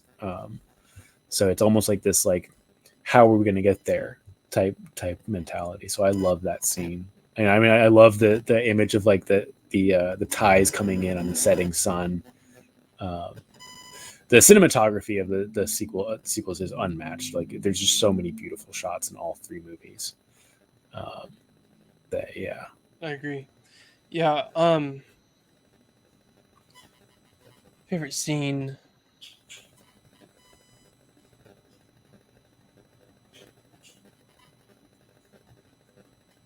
I'm gonna go with what's on my mind. Yeah. Really, the Jakku sequences are that enjoyable for me. Where just my gut reaction right here is the Jakku sequences when Finn and Poe get split. The starfighter gets eaten by the sand bubble, and Finn and Rey meet each other. It's just it's a very cool spark. I think it becomes very eventful because we see Rey, scavenging the Star Destroyer. We get a lot of character development in a very short amount of time on Jakku. I love those parts. We see what she's capable of by taking apart a Star Destroyer. Yeah. We see that solitude. We see, when they take the Millennium Falcon out, and we get like that we can't take that one. That one's junk. And they go to the other one and that one blows up. Like, oh, the junk is fine. That's the Millennium Falcon. Yeah. And so we hop in the Millennium Falcon. They're having a horrible time trying to get this thing running. They're not flying it very well. They're struggling, to get the guns to work and all that. And they end up doing really cool stuff. And it's like Rey is very, very confident with how the Star Destroyers work and stuff, or like at least the inner workings of them, so she can fly through this thing. And I think we're getting such really good setup for a lot of stuff. And then we even see it like when they're on Starkiller Base, and she knows the ins and outs of like Imperial technology now. So she can get, climb the walls of Starkiller Base and start taking stuff out, where to go in and stuff like that. She's very apt. She's very capable. And yeah. It's cool. Yeah. Yeah. All of the Jakku sequences I think are really good. Does it feel very Tatooine-esque? Yes. I'll give it that. But I think it's different enough. I think there's a sense of poverty on Jakku that we almost don't see on Tatooine. There's like an implied poverty, but like we never hear like Obi-Wan. I mean, we never hear Beru and Owen and Luke saying they don't have any credits, right? Mhm. And you go into this cantina that's lively, business is booming. Now even with Book of Boba Fett, we start to see there's luxury on Tatooine. There's Mos Espa has this beautiful cantina with like palm trees inside it, and everyone's dressed regally. But we don't see that on Jakku. Jakku's very impoverished, which I think is very interesting. I actually appreciate the. I used to be one of those Jar Jar Abrams people, Mhm. and I actually appreciate the guts to literally risk people complaining that it's just mirroring Tatooine. I think Mhm. that's cool, and because they are, if you actually look close enough, they are different, Mhm. and you sort of need to have an imagination. Not imagination. You have to have creative thinking to be able to accept that it does mirror A New Hope slightly, Yep. and these desert worlds are objectively different. They are different. And There's something on Tatooine. There's nothing on Jakku. Like there's a reason for Luke to stay, right? There is, there's, the moisture farm is a reason for him to stay. He has friends there, it's implied that he has friends. We hear later on that he has friends, so it's like, okay, yeah, Luke could have just stayed on Tatooine. He seemed to have a healthy business with the Jawas. It would have made sense. You could have ended Star Wars totally. Luke was just like, yeah, I'm staying on Tatooine. Like, screw you, Obi-Wan. I don't need to go fight the Empire. Whereas there is nothing keeping Rey on Jakku except waiting for her parents. That's the only. It's and when herself. I love, I actually love the scene when Maz says, "What are you waiting for?" or something like that. Mm-hmm. Like, they're not coming back, child. And that scene is actually in the height of the First Order coming through, like right before they come. Yeah. The only thing keeping Rey on Jakku is Rey. What would have been keeping Luke on Tatooine is Tatooine. There was a life there for him. But yeah, there's no life there. You see it with the old woman, cleaning the parts next to Rey, and Rey just looks at her and like, this is going to be me. So they do a really good job. I think this movie's great. What's like the takeaway from Force Awakens?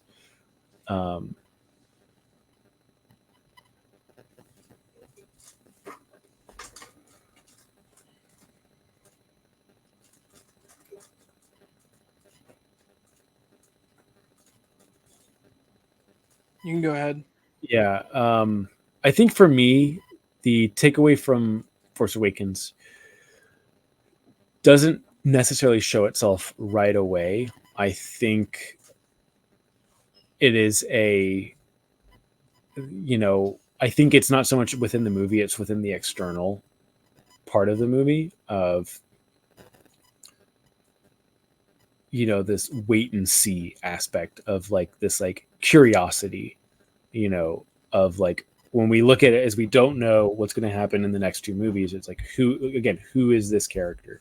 Why is this character so important? And it sparked this curiosity that I have never seen with Star Wars. Like the amount of theory crafting going on of like Reza Kenobi, Snoke is Plagueis, who are these characters? Because with the prequels, we knew who everyone was. We knew where they were going to end up. Bail Organa is there. He's the main guy in Alderaan. This dude's going to die. We know that he will die in A New Hope. You know, we know that, like I said before, we know Obi-Wan's going to make it. We know Anakin is going to become Darth Vader. We know C-3PO and R2-D2 are going to be fine. We know Yoda is going to be fine. We know all of these things that are going to happen, where when we get to the sequels, we don't know anything. And so the curiosity and the wonder and amazement really start to take hold, especially, you know, after that movie came out. So that's like my biggest takeaway and lesson of like, I don't even know if I'd say lesson. It's just something that I miss, and then I wish more people would hold on to, is that curiosity and not being so with the sequels today, where there's a lot of critical, analyzing of the movies, when it's just like, what happened to the wonder? What happened to the curiosity that was there during Force Awakens and was there with every other Star Wars movie before it? And then once Last Jedi and Rise of Skywalker came out, the curiosity and wonder like faded away. You know, Which- I actually have the same exact takeaway, and the reason I paused for so long is I was trying to think of something that is specific to the movie, but it is actually a byproduct of the movie, so it's fair game. You know, I was a critic of Rey being so powerful so quickly, but it's like I have learned a lot about innate, not even skill, like the real world equivalent, sure, could be used as skill, but like everyone's got a strong suit in something. But there's some people who are just, you know, the basic understanding is natural. It's like someone's a natural at this, a natural at that. Like they pick it up and they do it well, right? And it's like that exists in real life. Yeah. Why can't people accept that for Rey?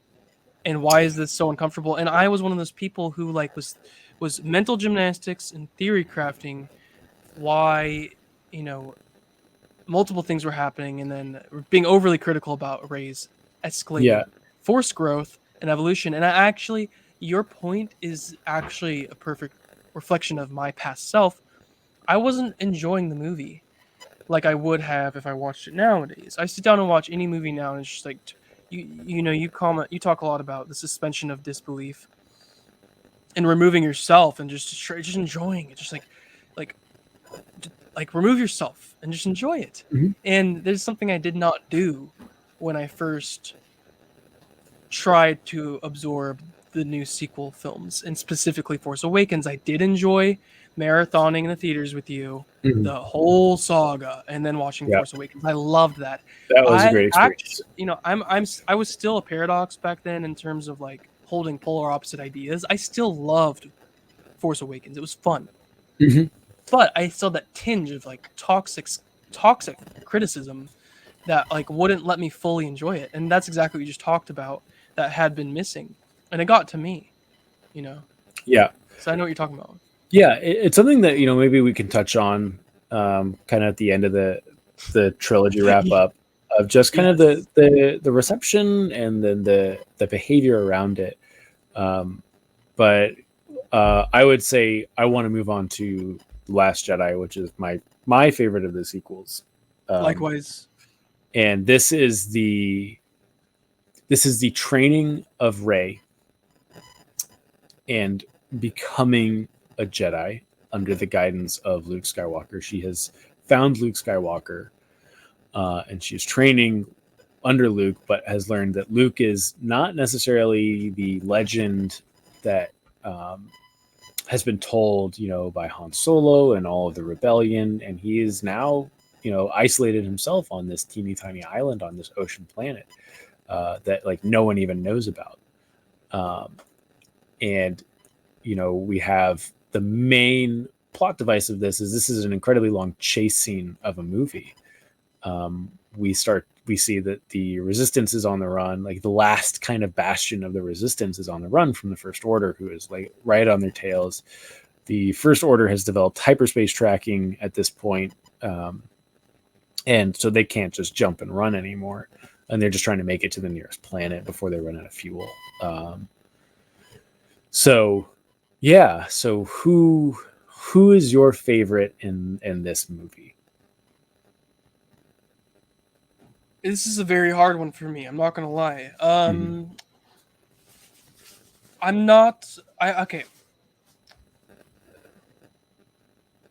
Ray. Okay. Ray, because her angst against, the world, really, but specifically her distaste for Kylo Ren, her distaste for what's happened, her distaste for her past, that introspection on her end, even if it's not directly portrayed throughout the whole entire film, I know is there, and it is portrayed in a lot of aspects, like that mirror scene down Yeah. on that. What's the planet Luke is on? I don't even remember. I don't know what it's called. Octo. Octo. Okay, thanks. Um, I love that, and her inner conflict is very great. And I did not Yep. choose Luke as my favorite because I think, as a byproduct of choosing him for Return of the Jedi, it is just his story in this film is directly related to that, and all the events have transpired. And but Ray has to do with his stance on failure. She fights him, Mhm. trying to remind him what the Jedi did that was good. I remember the scene where he's like, she had to remind him that he redeemed Anakin. She had Mhm. to remind him that. Yep. And so she is inherently part of it.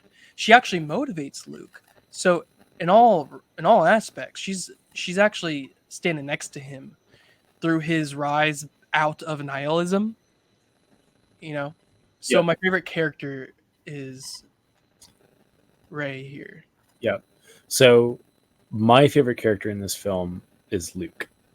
Um, Luke in this movie, and I know it's very controversial. A lot of people don't like the direction that this film went with Luke. Uh, I understand that viewpoint wholeheartedly. We had 40 years of theory crafting as to what happened after Return of the Jedi. So I don't blame people who wanted to see that, but I do like the idea that we did not get this Marvel MCU version of Luke. You know, the like carrying, a crazy lightsaber and doing backflips, Yoda fighting style, just killing stormtroopers and wannabe Sith lords left and right. Like that's not who we get. And I like that take. And I would make the argument that based on the time in the real world that these movies were made, when Mark Hamill himself, is not a young guy anymore. Um, it's not. I don't think, if the sequels would have been made at the timeline of the prequels, like in 1999, sure, I think I would have wanted to see that. But I totally understand where we are and where the actors are. Like this is the most appropriate way to carry on this movie, and I think it's the most interesting way as well. When we see this, I love Luke throwing away the lightsaber. It is so symbolic as to what you were. It is like him throwing away the lightsaber is so shocking. It's supposed to be shocking. Like that was not in the movie as a gag. That is very purposeful. He has thrown away the Jedi. He has thrown away the Jedi Order, the Jedi he tried to train. It's all worthless to him. If he alone cannot stop the First Order or the Empire or anything that comes after it. He can't stop it. Why should he even try? And so I love seeing him. Like we see this failure of a Jedi. We get the exposition of him and his relationship with Ben, and kind of moving in again to my favorite scene of The Last Jedi is Luke sitting down with the Force ghost of Yoda, and watching Yoda setting the tree on fire, and basically like, well, I don't care about these texts. I don't care about this ancient Jedi relic. He's like, none of this matters. It's us that matter. It's like, the quote, it's my favorite quote in all of Star Wars is Yoda saying, we are what they grow beyond. And I think that's such a powerful moment of Yoda has not, Luke has changed in the 30 years since Return of the Jedi. Yoda has not changed in 900 years, and he never will. He's always going to make fun of Luke. He's always going to make fun of anyone who just doesn't get it, but he does it with such a kind heart every single time. Like, this is the character we're introduced to Yoda, and how we're introduced to him. He's running through Luke's backpack looking for snacks.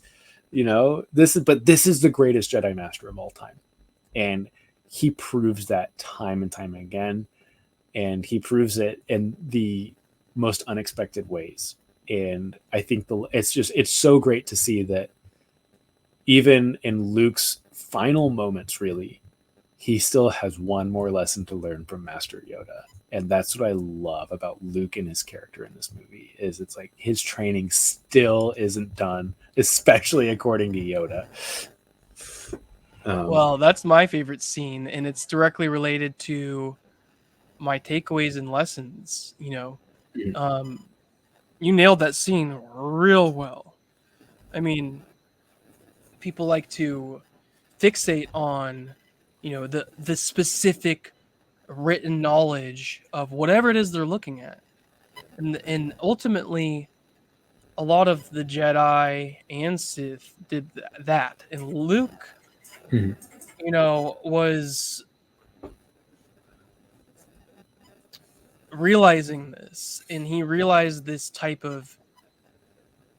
When I had the realization that Luke shared the contemplations that Darth Plagueis had about Mhm. why the Jedi is ultimately degradative and stifling the perpetual evolution of what they're interacting with. Luke understood that and more, and it hit him so hard that he gave up.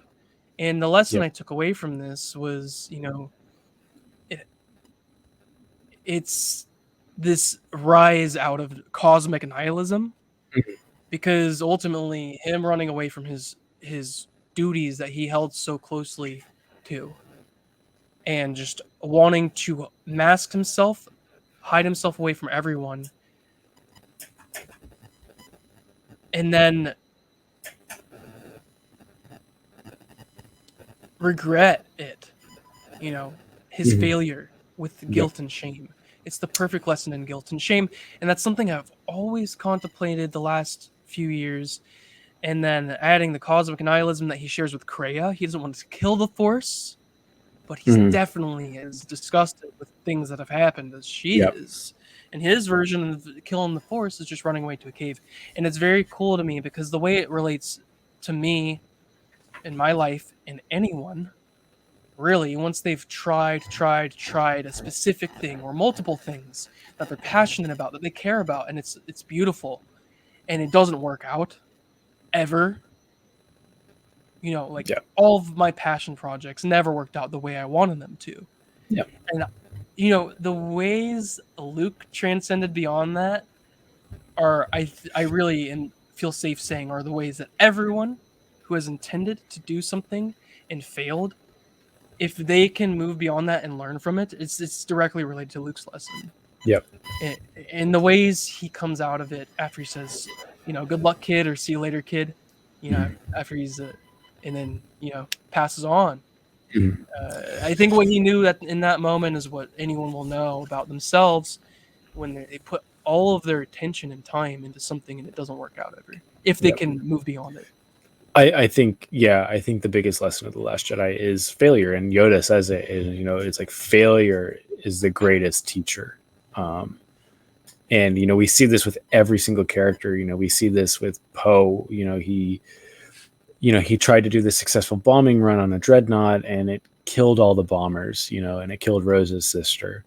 And, that only upset the First Order more, and they came back with a vengeance, and it ends up killing Tally as well. And there's a very interesting expanded, in the comics and stuff, of how Poe Dameron is the cause of, Rose's sister's death, and both Tally and her sister Callie's death. So he's definitely responsible, based on his like rash actions, for so many people dying. He's failing Yeah. as a rebel or a resistance commander. Yeah. Finn and Rose go to Canto Bight, and this whole idea of they're gonna figure out a way to get out of this, entirely, and they fail. DJ ends up turning on them, and they get captured onto Snoke's ship. and it doesn't go well for them. Like if this whole mission was a failure, and we see that Luke has failed, and Rey is struggling, like struggling hard with these Jedi teachings. Like she's making some progress, but like, you know, it's just one of those things of like, you know, we see her like doing really well with the lightsaber and, you know, like practicing on the boulder. And then she ends up like, she can't deal with it. She slices the boulder in half, you know, she goes straight to the dark side and the well. You know, it's just one of those things of like everyone's failing. And then, you know, she fails to bring Ben back from the light. She thinks she's like right there after the throne room fight scene.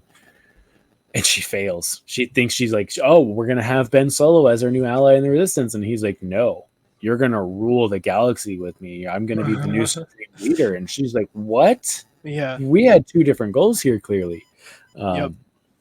And so I think that's such a good lesson for her to learn. Yeah, everyone learns, you know. I love how interwoven failure is to the whole entire plot. And there's so many good parts of this movie. I love the hold-down maneuver. The throne room fight scene is great. Luke versus Kylo is great. All of Crate is fantastic. I honestly don't think there's a bad part of this film. I still don't understand why what's it called? The gambling planet gets hated on so much. I'm like, of course they went there and didn't succeed. How many things have you failed in life on, critic? You know, it's actually a beautiful. Yeah. Regardless of understanding if that they failed and it's a part of the film's message, it's still a lot of dialogue that is important that happens throughout Canto Bight. Yeah, it was very important in this movie for every single character to fail in one way or the other, and this is how Finn fails. But yeah, let's knock out the last Skywalker movie. I don't know which is more controversial at this point, Rise of Skywalker or The Last Jedi. I think it's Rise of Skywalker now. I think so too. I think a lot of people are coming around to The Last Jedi and understanding that it is a really well-made movie with a lot of nuance and a lot of lessons, and probably the most introspective view on the Force of any Star Wars film. But Rise of Skywalker is the final chapter of the Skywalker saga. It continues to follow Rey, Finn, and Poe to finally take down the First Order. And we have learned that Emperor Palpatine has returned. He has cloned himself. The orchestrator of the Clone Wars himself has in fact cloned himself to ensure that his contingency plan goes on even after his demise on the Death Star. So he transfers his body, and now he is amassing the Final Order, which is an unbelievable fleet of Star Destroyers, all equipped with planet-killing weapons. And it is up to our three new heroes to end it all. So I'll let you go with your favorite character on this one. That's funny. I was about to say Palpatine. No, it's Ben Solo. Okay. That's fair. His redemption is very interesting to me. His fight with his mother and father and himself is I don't like him as Kylo Ren, you know, and he's all right as Ben Solo, but the story it tells is very awesome to me, and I love it. Yeah. I do like that we do actually see, you know, we see a little bit of Ben Solo come out in every single movie, but the fact that we get the true Ben Solo in The Rise of Skywalker is really cool. And I think Adam Driver does a really good job. I think, you know, he does. Because Adam Driver does a good job because the difference between Anakin Skywalker and Darth Vader is it's basically the mask is all it is. You know, when the mask is off, you know, he's essentially Anakin again. Whereas the big difference between Kylo Ren is we see Kylo Ren take off the mask immediately. You know, he doesn't last more than 30 minutes in Force Awakens with the mask, and he takes it off. And I think his performance as Kylo Ren without the mask and then as Ben Solo is so good. But my favorite character in this is, I always say it with me, Rey Skywalker. Rey Skywalker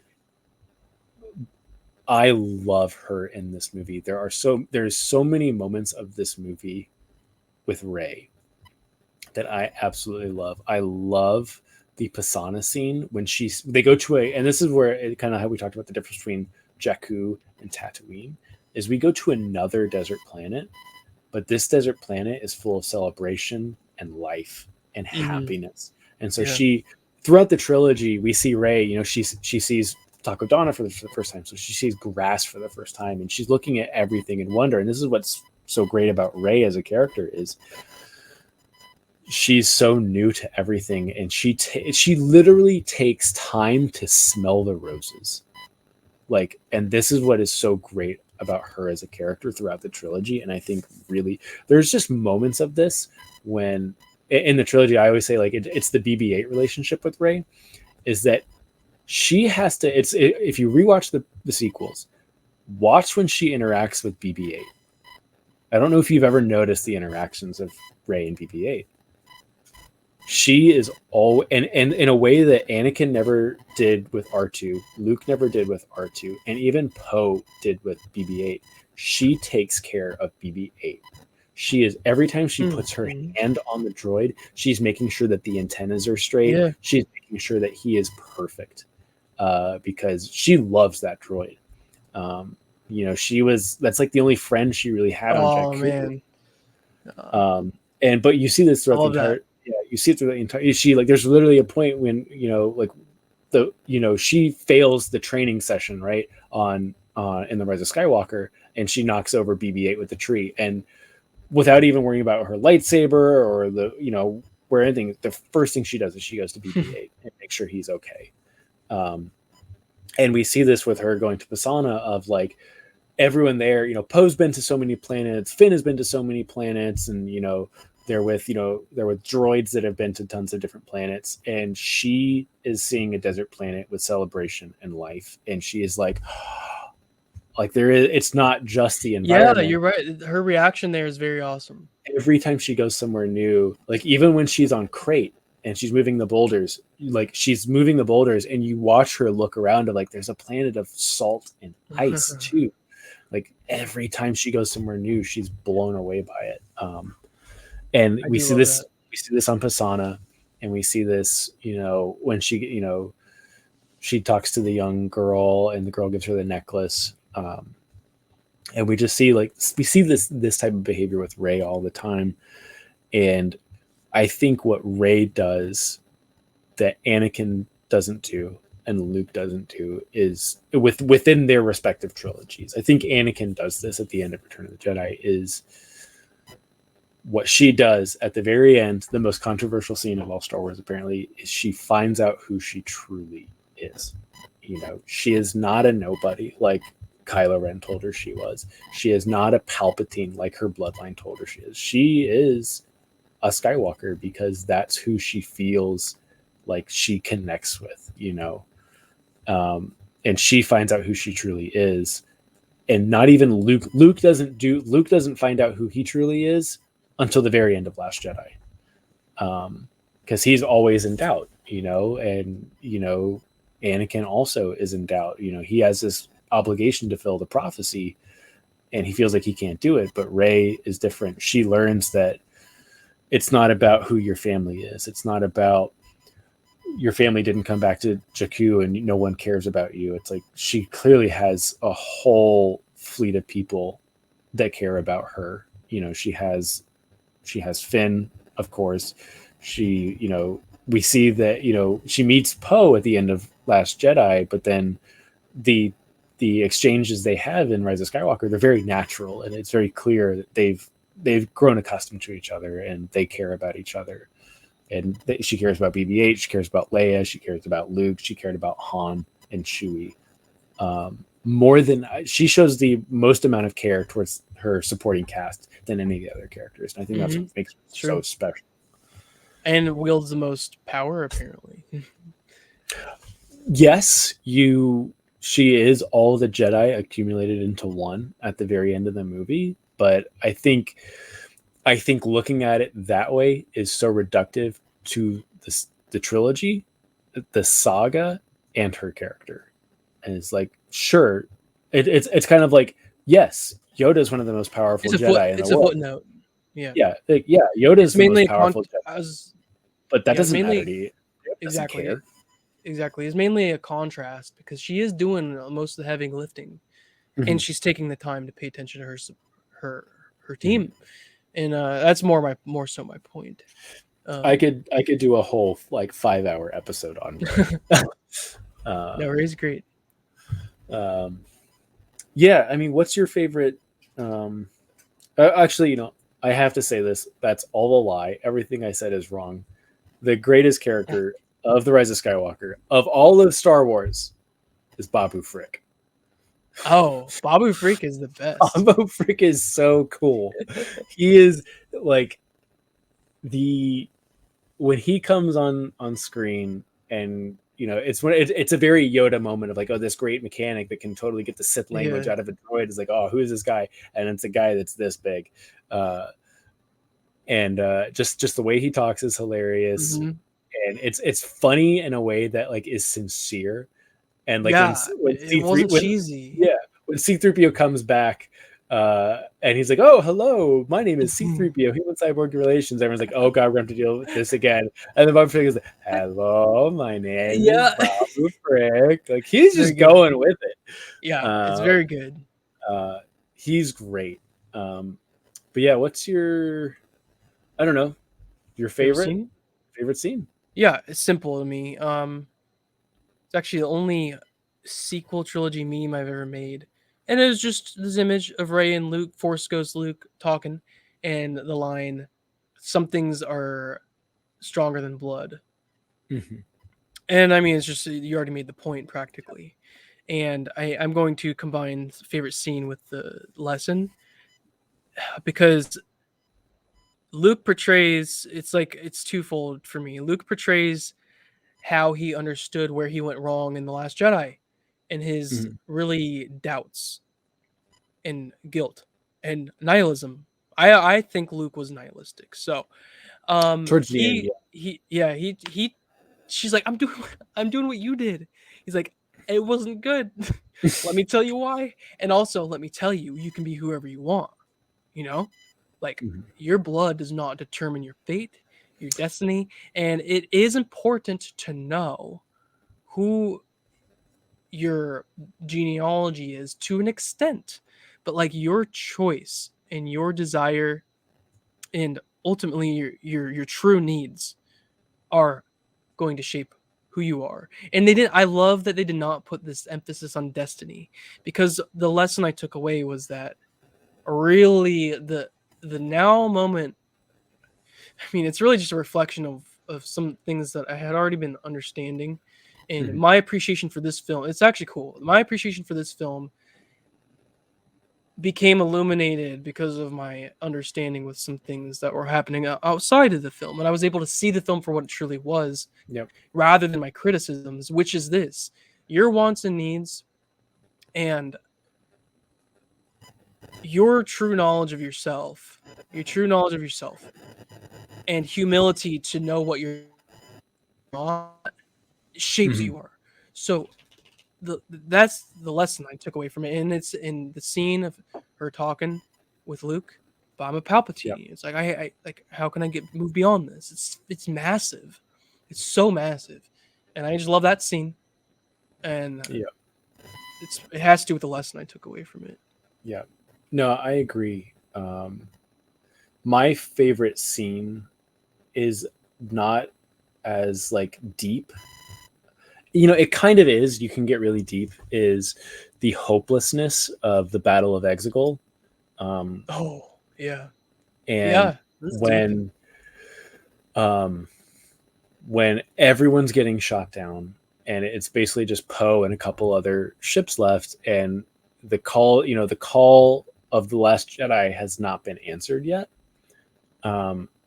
And he's basically, all of the ships are getting shot down, and over the comms, Lando Calrissian comes in, and it is like it's the famous line. A lot of people like to take away like somehow Palpatine returned as like the famous line. It's the same way people took no away from the lines of Revenge of the Sith, the famous line of Rise of Skywalker is, "But there are more of us." And the camera pans up to the Yeah. gazillions Yeah. of ships of all shapes, all sizes, ready to take on the Resistance, or ready to take on the First Order or the Final Order. That to me is the culmination of everything that has happened so far. And especially kind of like how we dug deep into Rogue One, of just that hopelessness turned into hope, Yeah. which culminates all the way, decades later, of people answering that call and everyone finally answering, because that call was not answered in the original trilogies. It was not answered in episode 7 or 8, but it is finally answered in the book end of the saga. And that's why it's like, yes, there's lots of deep things you can take away, especially with the interactions with Ben and the final scene with Ben and the dyad coming like into fruition. But for me, seeing all those ships and just like kind of like the final song of the Skywalker saga, and just like it's just like this is every, and like even like the little things like the Ghost is there, and like all the ships that you probably thought of in like the expanded universe, they're all there. I think that's like, to me, it's like the most emotional.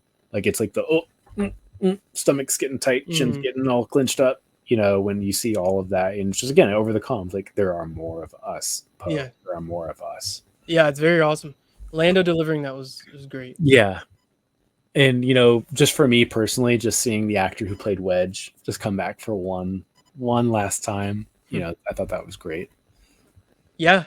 See, yeah, those the Rebel pilot things, I was surprised how seeing Wedge again hit me, because I've never been deeply into, or I like them. I've never been into the craft or the pilots, but I like them. But seeing Wedge was like, oh wow, this is actually very, very huge, and simply because of what it is, and this is really great. And yeah, so that's awesome. Yeah. We should talk about all of them. Yeah, that's it. Whoa. I mean, as far as the overall trilogy, again, I think, in time we live in right now, it's the most controversial for sure. I think the success of sequels for me has always been telling a different story. I feel like the story of the prequels and the sequels are kind of similar in a way. It is just the hero's journey told from different perspectives. We start with Anakin as a young boy, growing up into the fall, to Darth Vader. And then we start with Luke as a young teenager to a young adult, and taking down the Empire and saving his father, which I think are great stories, but they're similar in their own ways. They both follow kind of the same path, but they just end up in different places. Whereas the sequels go a completely different route, and it is just a story of self-discovery. Yeah. And it's something that I think a lot of people, and this is what I can't predict the future, but in the way we're in the renaissance of the prequels, a lot of people really love the prequels now. I think a lot of that has to do with the Clone Wars and just the kids that grew up watching the Clone Wars and having such a strong affinity for the prequels because of that. And I think that's great, for, defending the prequels for 15 years. I'm finally glad that people like them again, or like them now. But the thing that for me, I could see happening with the sequels is there are a lot of kids out there today that aren't very sure of who they are, who they consider their family, who they consider their friends. And a lot of people struggle with that. And this story is going to resonate with those young kids so hard.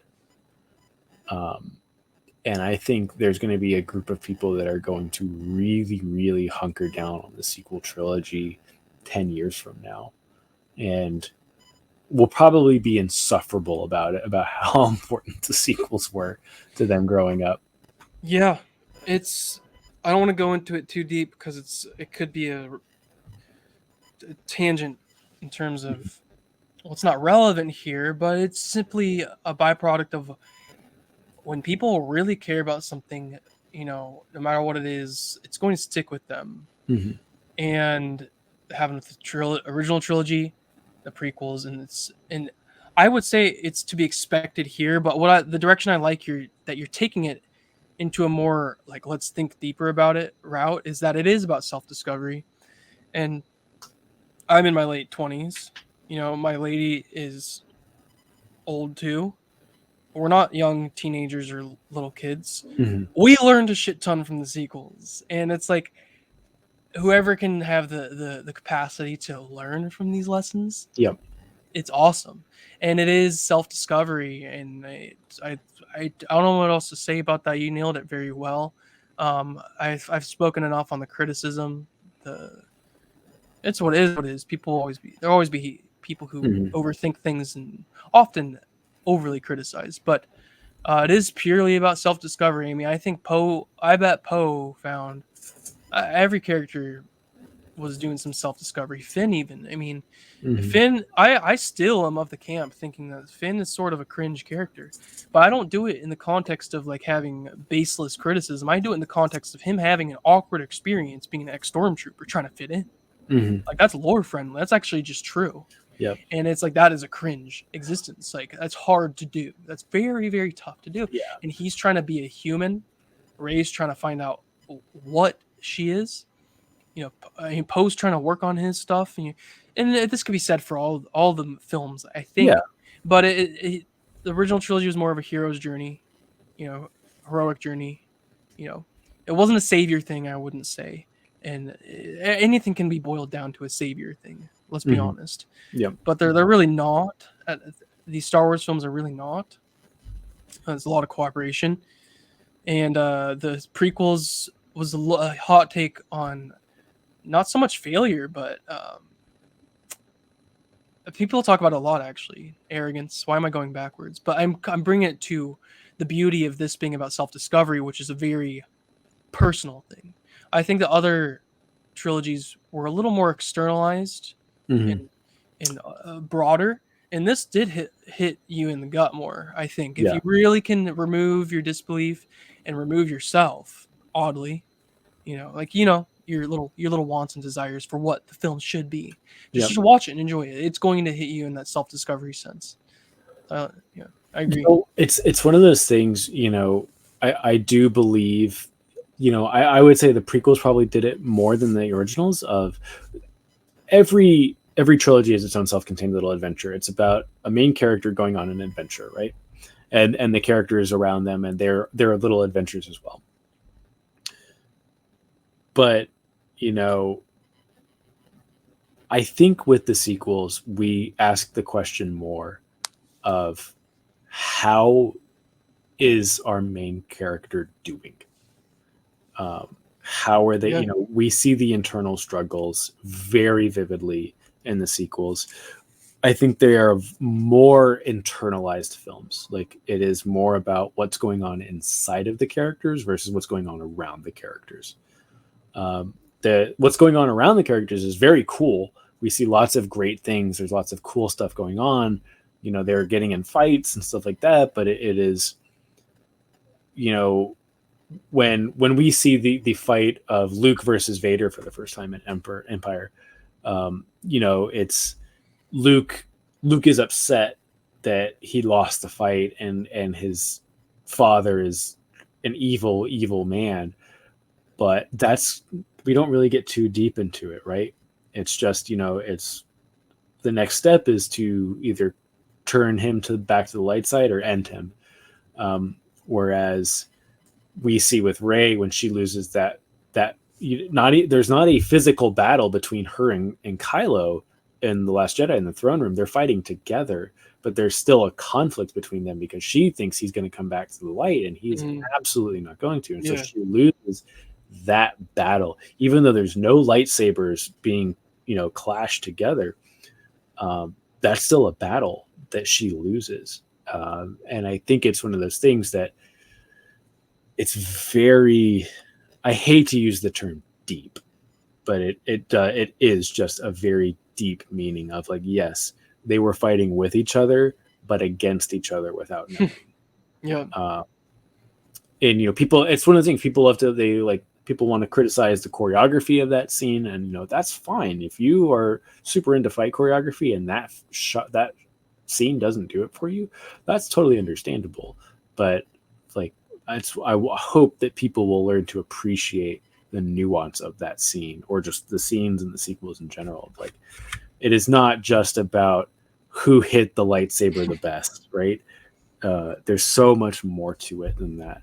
There is. This is a ton, and I'm not educated in that type of art, but it looked awesome to me, and Yeah. but like, if you slow it down, you can say, I'm like, wow, that's crazy. I'm glad I watched the movie at full speed. That's funny. But yeah, I mean, you're illuminating a lot for me. Like with the prequels, it's really honestly this prophecy and this tormented youth who's a man now, struggling with potential death of his wife. Yep. Very streamlined. Original trilogy, somewhat streamlined, pretty streamlined, and I mean it all is ultimately, but the original trilogy had a little more. It was mainly Luke, but it wasn't. It still took into account a few more things going on, and then what I'm realizing now about the sequels, which I'm really appreciating. I think we got in the heads of characters more than we ever did in any Star Wars Yes. film, and I think that's to me that's what like the internal aspect. If I had to define one attribute of what that means when I say the sequel trilogy is more of an internal, introspective film. You said it this morning, and it's because everyone, their internal warfare in their mind is expressed in the film, whether it's spoken or not. Yep. And it's very cool to me because I'm going to remove myself from the universe of Star Wars. What that says about Disney's work with Star Wars is positive to me. What are you excited for next? I mean, I could start talking about that. I mean, let's start wrapping it up. Yeah. We've definitely at length discussed all the films, and we will continue to do so. I think it's sort of okay. I think it's okay to have this very long first episode. Yes. We could transparency, whatever. We could shoot for under 2 hours from now on, maybe even under 1 hour. I don't know. Yeah, I think that the hour and a half is usually the sweet spot for most podcasts. But yeah, just to kind of like go through all the films. It's a 4-hour podcast almost. So props on that. Yeah, not a dull moment. But yeah, what are you most excited for coming out? This could be a book, a TV show, a game, a movie. Yeah. Aside from being in general, looking forward to where Star Wars goes in general, I do have a positive outlook for it. Okay, me too. I do. I just do. And content-wise, KOTOR remake. It's just I mean, it's simple. It's nothing new. It's sort of lame in terms of like looking for something new. I will say this: you sent me the Fallen Star book. I want to read that. Claudia Gray. I loved her writing in Lost Stars and Bloodlines. I want to read Fallen Star. I am working my way through Rising Storm, which is the the timeline of the High Republic is very strange, but you would definitely need to read Light of the Jedi first, and then Rising Storm, and then Fallen Star is my understood.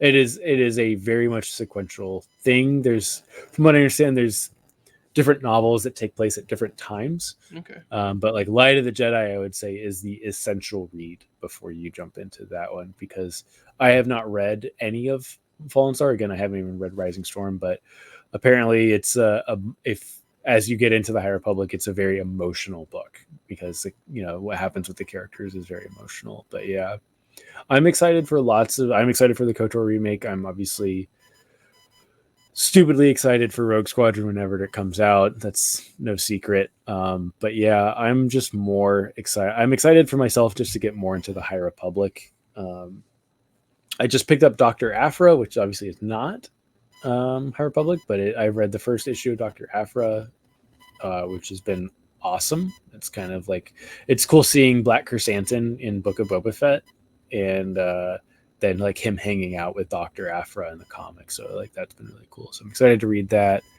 Very excited to get through more of the High Republic stuff. But yeah, I haven't even seen what that is. Sounds interesting. I'll send it to you. It's pretty neat. It's an archaeologist that used to work for the Empire, used to work directly for Darth Vader. Wow. Like she kind of like fumbled her way through her like schooling and just basically literally backstabs like professors and rival students to get to where she was. And now she's just kind of like hanging out with bounty hunters and causing trouble. Gosh. So yeah, it's a cool set of stories. Sounds cool. It's like everyone said, it's like a spinoff of like I might be wrong on this, but I believe it's a spinoff of the War of the Bounty Hunter series that's going on.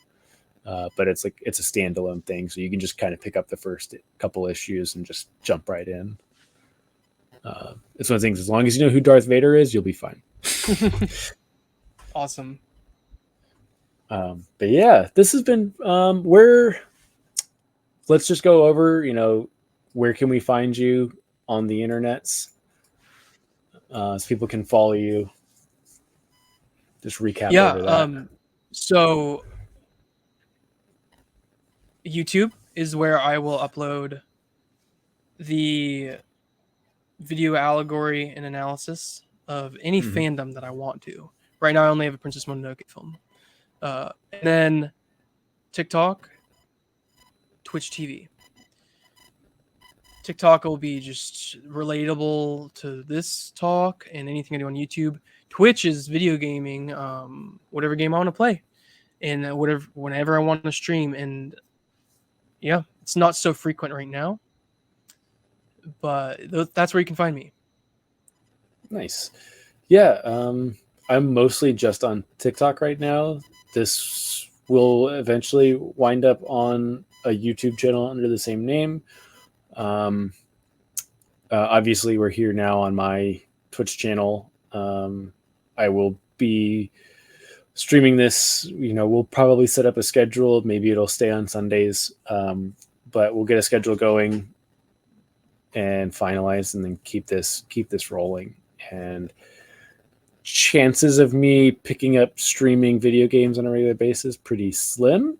I mostly just play spaceship simulators and flight simulators these days. But yeah, the number one place to find me is on TikTok. I'm uploading almost every single day. Just introspective stuff on Star Wars, just goofy, trendy Star Wars related videos. But yeah, TikTok is where I'm most easily found. But yeah, we'll keep doing this. We'll probably start bringing guests on at some point that I've done podcasts with before, people that haven't had an opportunity to do a podcast. But yeah, I'm very excited. Yeah, this has been great. It's a super long first episode, but I think that's awesome. I think it's almost it works. It's cool. Mm-hmm. Yeah. Yeah, and we even had to keep trimming down our topics to even get to this timeline. Well, what it definitely illuminates is that we have a lot to say about Star Wars, even when we try to trim it down. Yeah, like we had to trim down pretty much every series. We're like, okay, let's knock out this part. Let's knock out that. Yeah, but yeah, this was great. Thanks for everyone that watched and everyone that was commenting and stuff like that. I know it was long. We got some cool people coming in. I saw a bunch of people that followed. This is the first one. It's obviously very rough, so we don't have live alerts. We will get that ready for you guys at some point. This will also be going up on YouTube as well. So if you're a YouTube versus Twitch person, don't fear. You will be able to interact with us just as easily. But yeah, I look forward to all the stuff that we'll be doing soon. Yep. All right. Yeah. Likewise, thank you everybody who took the time to watch. I hope you enjoyed yourself when you watch, because that's all we like to do this. Yeah, So we hope you like to do this. So there was a handful of people that followed while we were watching. I don't believe they were in the chat, but I have several notifications of new follows, both from just us being online and from the Twitch, the TikTok stream we did. So please go follow HeGoDamask27 on Twitch, because I could not sit here for 4 hours talking to myself about Star Wars. But yeah, thanks for watching. this was fun, Chase. Thanks. Yeah, I had a blast. All right, see y'all. Likewise. Later.